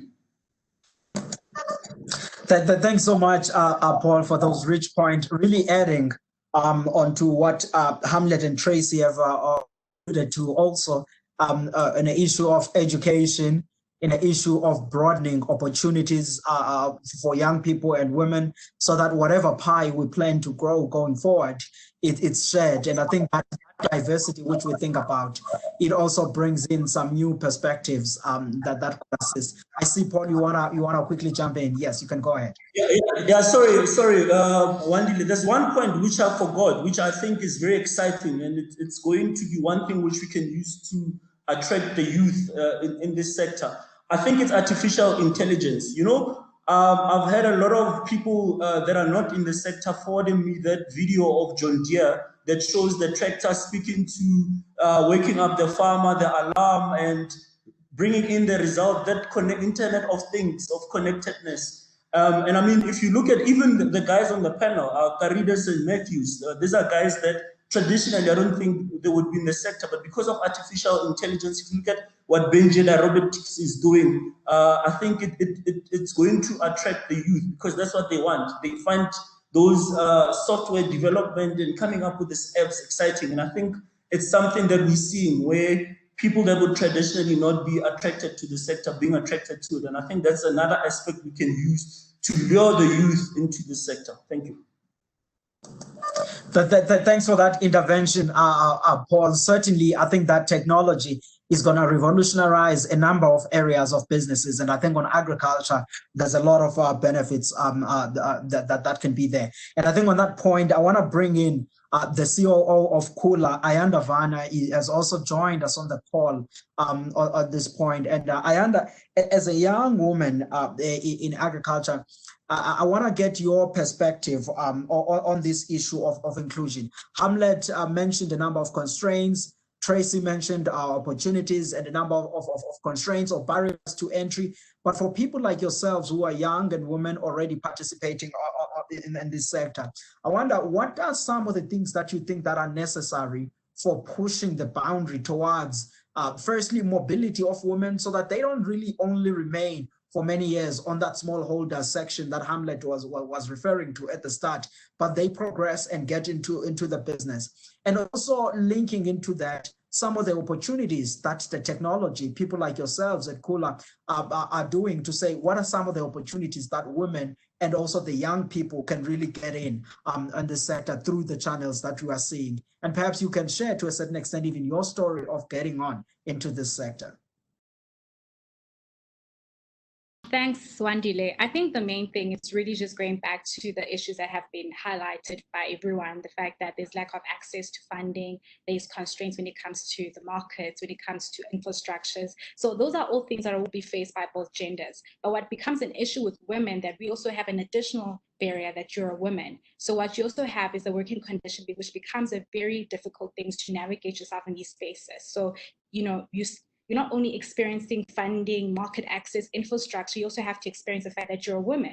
You're in spaces which were designed for men, by men, and which these spaces really limit in how you can not only navigate yourself, but also be seen and to validate yourself. So there's also these microaggressions that happen where you find that, I'll make an example by myself, where I was conducting a meeting, running the meeting. There I am as a CEO of Kula, dealing with a very much older farmer, commercial farmer. And in this space, there I have held this meeting for a whole hour. And at the end, you have the audacity to say that I need you to fill in your bra size and your panty size. So these are things that women also experience on top of all of these barriers that not only are limiting, but also are limiting in a sense of how you engage yourself. I've spent an hour validating myself as a person, and now I have also validated myself as what I am capable of doing this work. But now, after all of this, it's sort of been erased by the fact that you've just reminded me that I'm a woman, and that there's still that highlighting of my gender. So those are the real conditions that women have to work in. And that's just not even a unique space just in agriculture. It's a unique thing in the working place in South Africa, in the world, that women are constantly trying to pull down these doors, that there's so many layers. It's a whole argument of intersectionality, that women are not only dealing with one element, there's also that element. And I think the minute we start putting systems in place, or even having these honest conversations of how do we navigate ourselves in these spaces, that only then we can start seeing these changes, because it's not only up to women to say it's wrong for you to say that. I shouldn't be saying that. I shouldn't be saying that's wrong to even be bringing up something like that. It should be a conversation saying that we're in this space where it was historically created for men, by men, and then now women are moving to this space, and in moving to the spaces, and when I say space, I know that women have always played a really huge role in agriculture. I'm seeking in a more commercial space, that in all of the spaces, now you're trying to navigate yourself in that, and there's that also that limitation. And these conversations are so important that they as important as talking about funding, they are as important talking about market access, that are as important talking about infrastructures, because you can't talk about one side and you neglect the other side, because those two go together. If I have access to funding, if I have access to market access, and I have access to infrastructures, but I still have to deal with this whole fact that as a woman, I have to prove myself. As a woman, I have to hope and pray that I'm not treated differently, and hope that through this conversation or through this interaction or through this meeting that you'll see me as an equal. It really defeats the purpose of us actually trying to progress women, because it's not one piece of the pie, it's a whole piece of the pie. And I think we need to start saying, how do we create a working environment and working spaces for women to feel that not only will I not be treated like this, but I'm able to excel in this industry because I have men who are willing to come together and to say, guys, there's certain things that we really need to talk about. And I think there's largely in this conversation, we're always talking about the one slice of pie and talking about funding, infrastructures, and marketplace. And there's so much more that women have to go through in these spaces. And those conversations really, really do affect and how you navigate yourself. And I think we need to really open up that conversation a lot more than just talking about the superficial, artificial, tangible things. Those are things that are as important, but let's not neglect the other pie or the other part of the conversation. So I think that's one thing for me that, with everything that's already been said, that's another thing. Because also with mentoring, also remember, I think with mentoring, all these cool programs that the government tries to put in, it's like you shouldn't be taught how to navigate yourself as a woman and withstanding discrimination. That shouldn't be the conversation. It's a whole conversation of how to survive in a society that's inherently going to discriminate against you. That's not what the kind of mentorship I want. I want to know, how are people going to change so that I don't have to navigate myself like that. I should just navigate myself as a farmer, not as a woman and a farmer. So I think that even with the mentorship, it's always been tailored about how you can beat the odds, how you can be a better woman in these spaces. No, the conversation should be, how do we change our existing structures to allow women to move in, might be not equal properly, and to make that, this is a very fresh example. This was last week. I've just held this really like that, which essentially is very inappropriate and can fall into grounds of many things. So I think that's something that, for me, I really want us to be intentional about those kind of conversations, because I don't just want a mentor. I don't just want funding. I want to be comfortable. I want to be confident in my spaces, knowing that I'm going to walk in there and be a woman and demand what I need to do as a farmer, because what is a mentor going to do in those spaces? Because they're not there. They're teaching me how to navigate myself in those spaces. So I think that's just a bigger conversation. And I think the way the agriculture industry is structured, it's tradition. We need to make sense of that. And it's hard to introduce these kind of conversations because people are used to what they've known for years. And so I think part of the new generation of young people, it's important for us to start instilling those conversations, to start changing those spaces, because, as I said, for me, having to speak onto the financing, access to markets, those are important things, and that's what everyone has touched on. But there's another level, a bigger level, again, speaking about intersectionality, that those microaggressions really do affect how women interact and engage in these spaces. Thank you so much, Ayanda, for sharing your views and reflections on this point. And before I let you go, do you think that that's sort of a frank discussion about changing the ways at which the agribusinesses, the agricultural industry at large perceive or look at women? Do you think we need a same mirror when we think about young people? And do you think that there's a room even on policies and things that can be done to really favor or be biased towards women because of the very same disadvantages that the current environment offers, which you have alluded to, both on a sense of women and also on a sense of young people?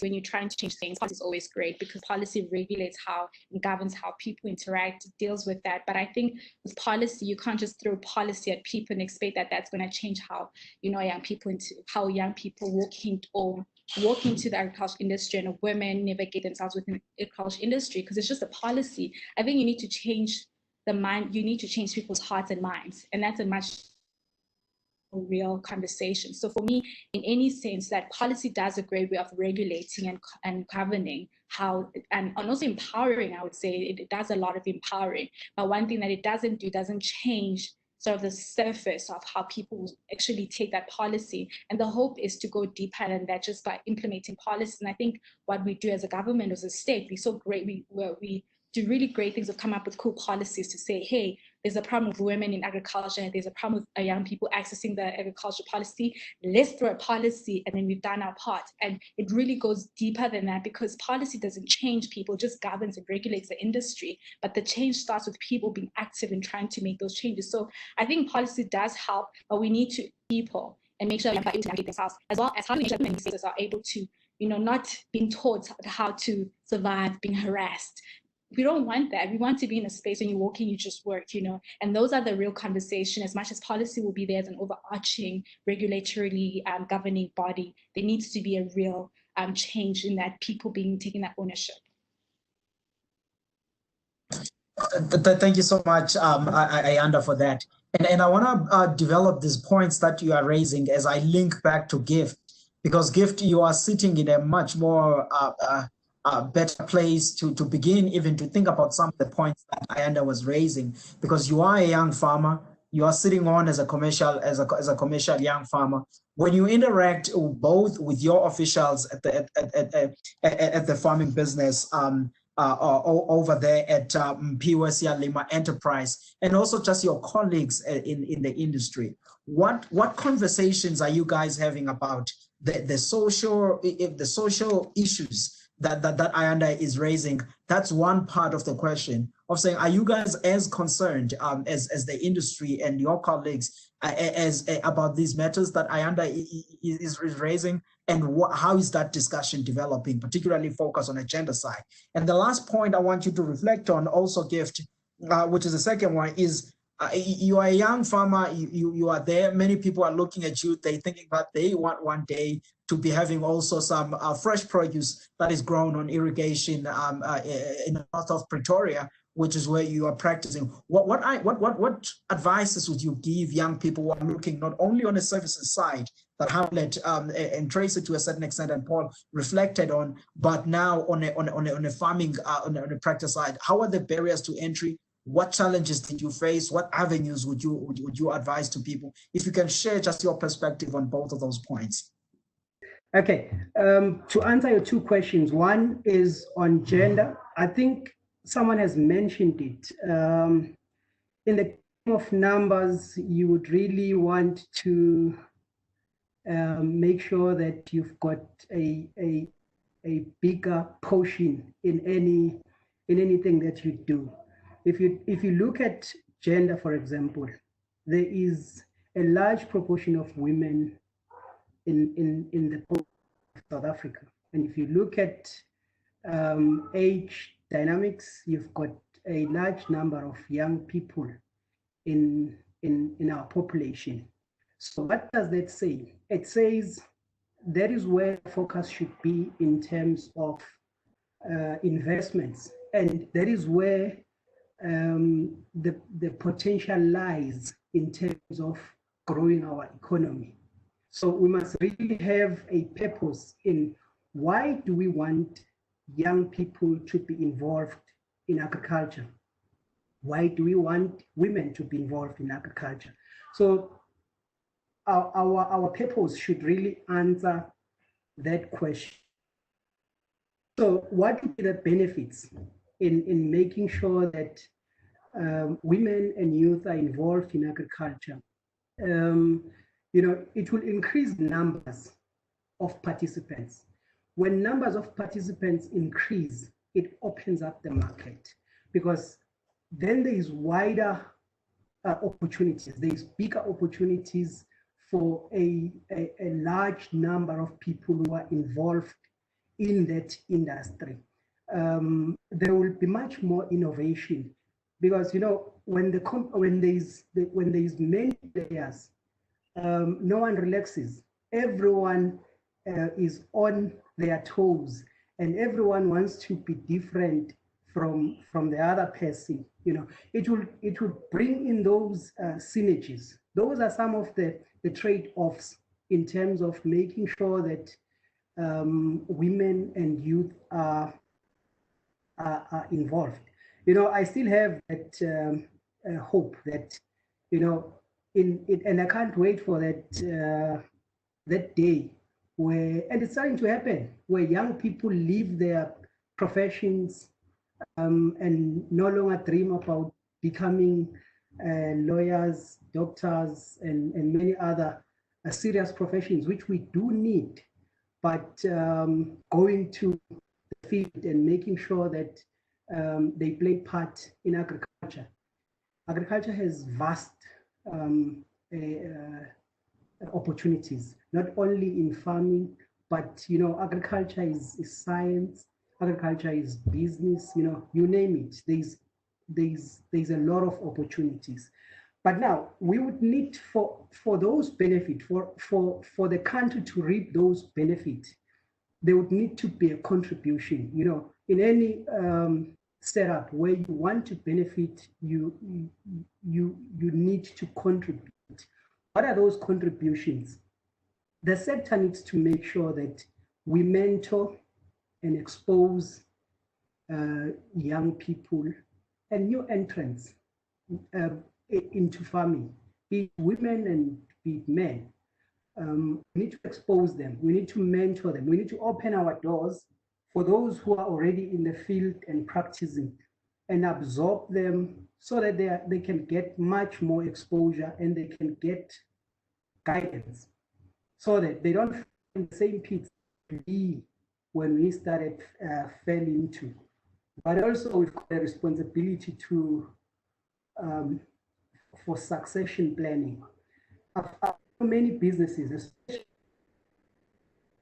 farming. Farming is a unique business in the sense that it is a social business, and in most cases it's tied to a family.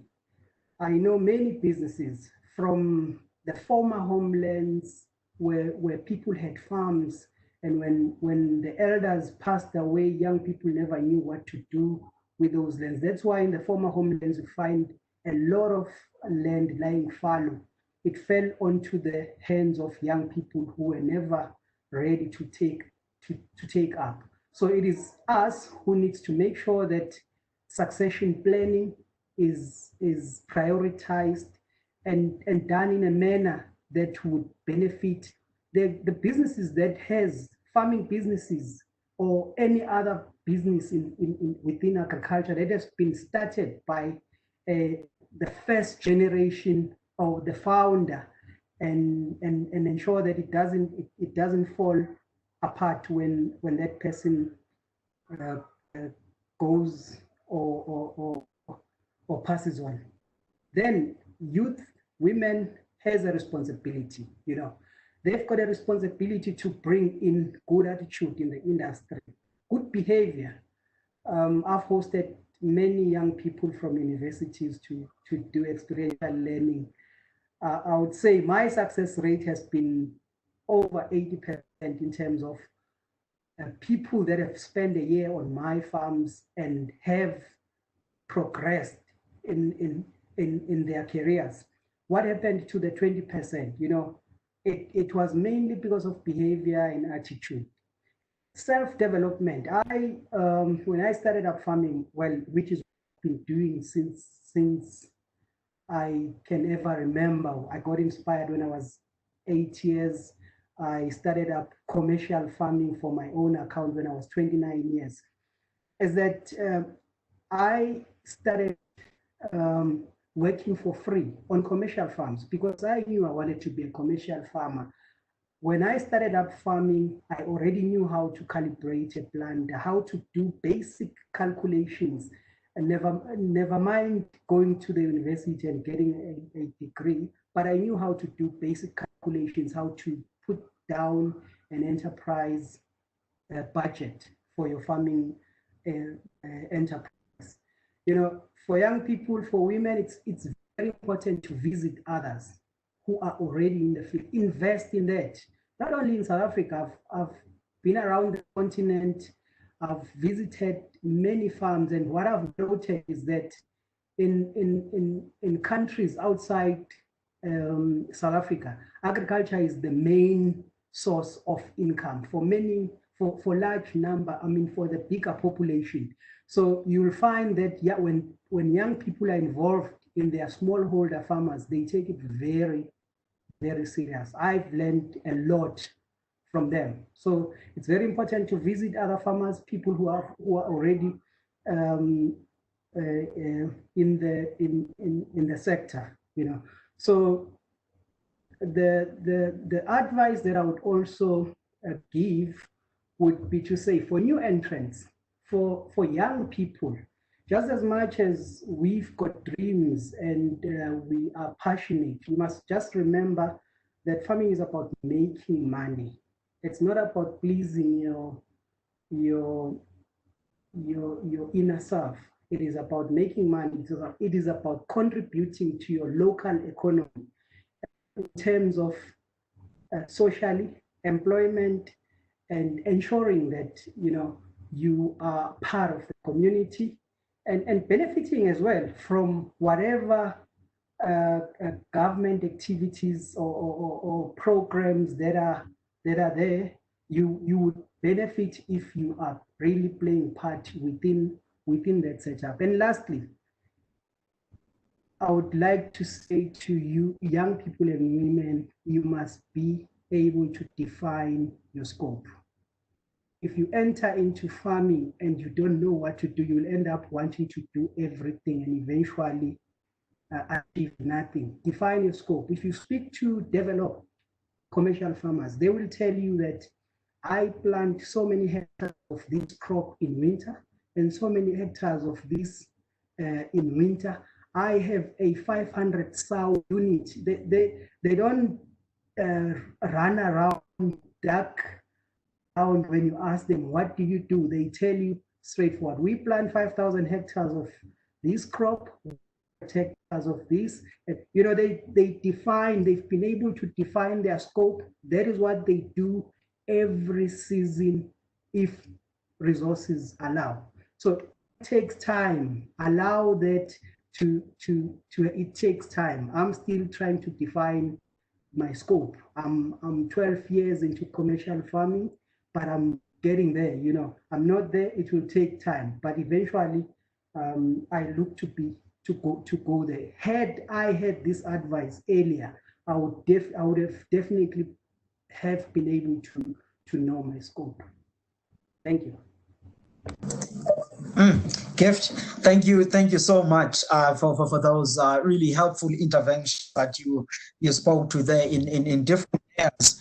Importance of succession in the farming businesses, and why then women and young people should be mentored and make sure that they are well equipped by those that can, and also making just the environment conducive for this, and also leaving a responsibility to them, the youth and women, to visit some of the farming enterprises that they can where possible. And obviously those are suggestions for post-COVID when we're not constrained by the pandemic.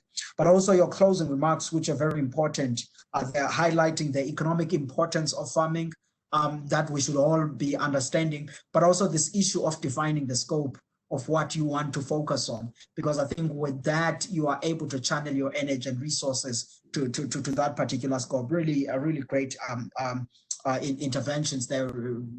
And I want to close off this session by bringing on the CEO of Kula, Caritas Chincholo, who's also an agri entrepreneur, but largely focused on the technological space. And Caritas' story also resonates well with today's session, because he's a man that was sitting at UCT studying business and all of the other things, but through the course of his studies, he saw this opportunity in agriculture, which led him, Matthew, Ayanda, and other colleagues to really coming up and working on this exciting startup in the agri-technology space of South Africa, which is now revolutionizing the marketplace to a certain extent, and really with great potential. And Caritas, I want to ask you, I mean, for people that are young people in university, some in agriculture, some not in agriculture, what are some of the advice that you could also give them? Firstly, are you seeing a potential for many young people in the space? Because we're talking about agriculture going to be part of the post-COVID recovery phase, which is the earlier session where we talked about growth. So in that growth story that we are talking about, how do we make sure that young people are there? What are things that needs to be put in place by civil society, government, businesses? What conversation should we actually be having? And what should be the attitude and also thinking within the young people themselves? And I think if you can apply also that kind of a questioning on a gender diversity issue, which I think that is crucial. Yeah, thank you, Wandile. Sorry I joined later than expected, but thank you so much. I think for me, when it comes to getting the youth within agriculture or anyone within agriculture, I think it boils down to building a commercial value proposition, right? I don't believe in this whole, you know, only pushing mentorship or only trying to make it sexy. I think people respond to personal interest. And I think, and that's what economics dictates as well. And I think the one personal interest that the youth will respond most to is them seeing a financial, commercial benefit of being in agriculture. We can make it sexy. We can make the farmers wear sexier attire, and we can get designers to change the farming uniform. We can use apps, we can use whatever.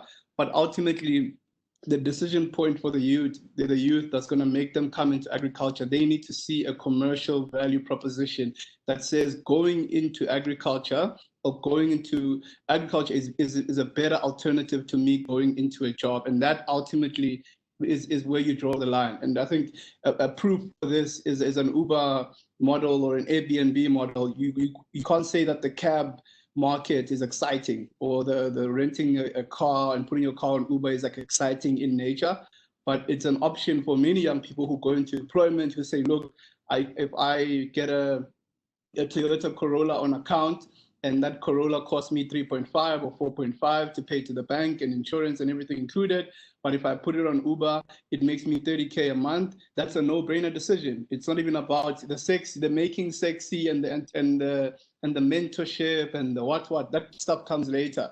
We need to make agriculture have a commercial value proposition for young people, particularly first generation agricultural people who are first generation in agriculture. The reason young people are not going into agriculture is not only that it's not sexy, it doesn't look like you're going to make money. When you think of a farmer, especially if you're black and you have no historical players in the agricultural industry, you see someone who's working very hard and getting little benefits, because that's the reality for most farmers. So if I'm a young person and I am leaving UCT or I'm leaving varsity, I look at, do I go earn 20K at a company, or do I take this risk that has a higher chance of no success, you know? So I think the one thing that we need to do, we need to define a better pathway for young people. Right now, there's no pathway to agriculture, but on what basis are they making that decision? When that kid is finishing his degree, on what basis? It's like a blind place where you don't know what's going to happen. You don't know where you're going to find the land. You don't know where you're going to get financing. You don't know, there's no clear pathway that's defined. And a good example for me, this is always like America. You know, America has a very good entrepreneurship sort of ecosystem, because a young kid growing up in America can see Mark Zuckerberg, they can see Jeff Bezos, they can see Elon Musk, and they say, this guy identified a big problem, saw the problem, solved the problem, now he's rich, now he's big. So now you have this huge influx of young people coming up with apps and innovating, and your Ubers and all these major startups, because there's sort of like a pathway to say, you come up with the idea, you prove the concept, you go to Silicon Valley, you get a VC, there's a defined pathway and there's a commercial benefit, which we don't have in SA. One, there's no defined pathway of how to get into agriculture. Two, there's no clear commercial benefit. I don't think it's about making it sexy. That's important. I don't think it's about mentorship. It's about a clear commercial value proposition. We need to put a price on a hectare of land for a young person, you know? And that's what Kula's trying to do. Essentially, at the crux of what we're trying to do even at scale, we want to give a young person an option to say, if I put a hectare on Kula, on average, this is what a hectare makes, you know? Similar to if I put my car on Uber, on average, this is what my car makes. Similar to if I take my back room in my house and I put it on Airbnb, this is the rate in Joburg. It's an easy decision, and you're making that decision at a commercial point. So we need to clearly define the commercial value proposition for young people.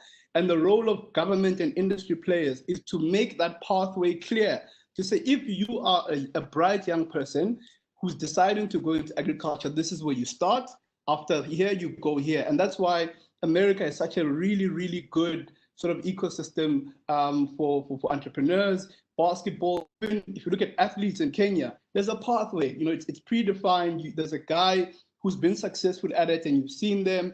And I think, speaking to your point on diversity and gender diversity, it's good to have people that look like you as well, who are almost succeeding, you know, in that particular industry, because you then have to replicate those people, you know. I always say that part of the reason why our innovation or our tech culture is not growing as much is because we don't have examples. You know, the likes of Yoko and SweepSouth are still very new.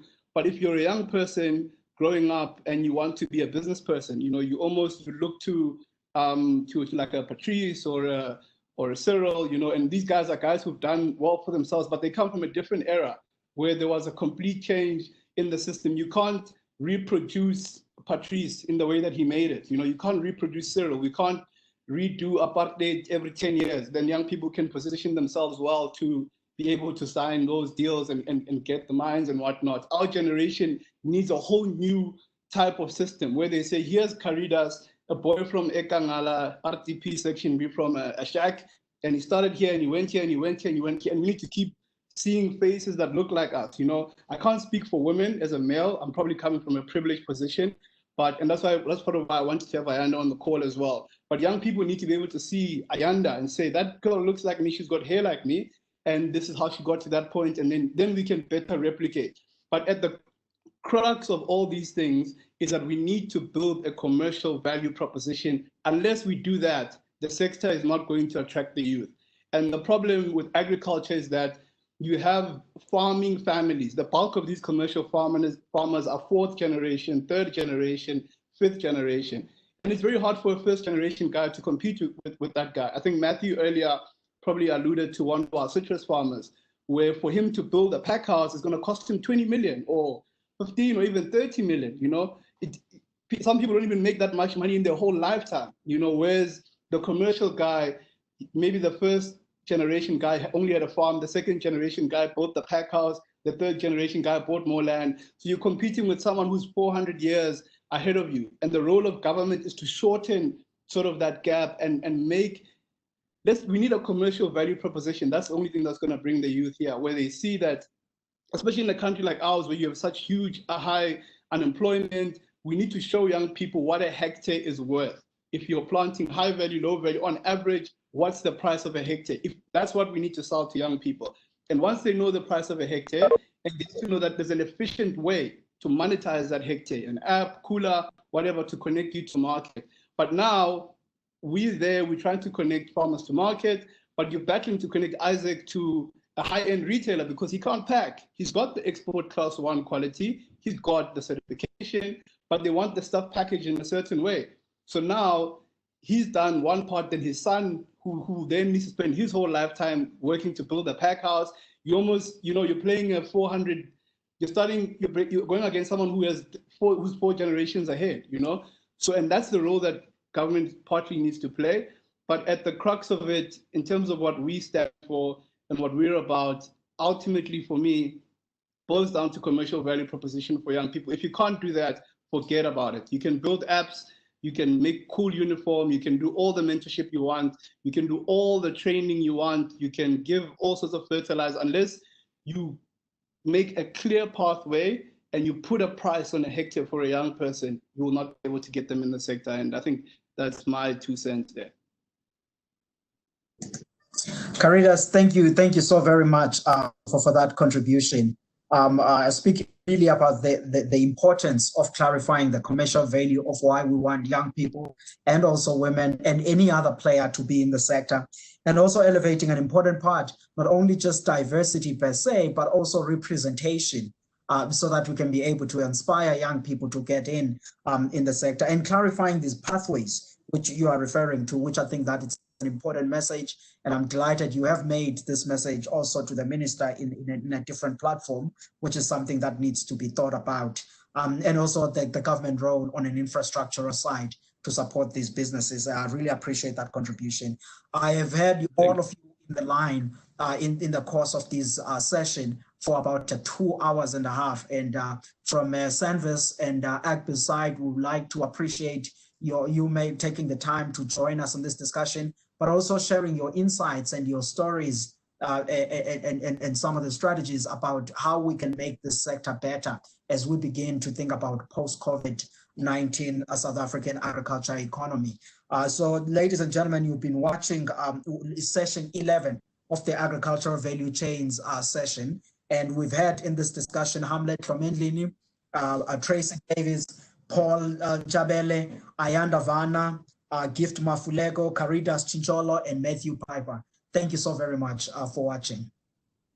Ladies and gents, that's it for today. And really our sincere thanks for taking the time. I know it's a demanding session, thank you.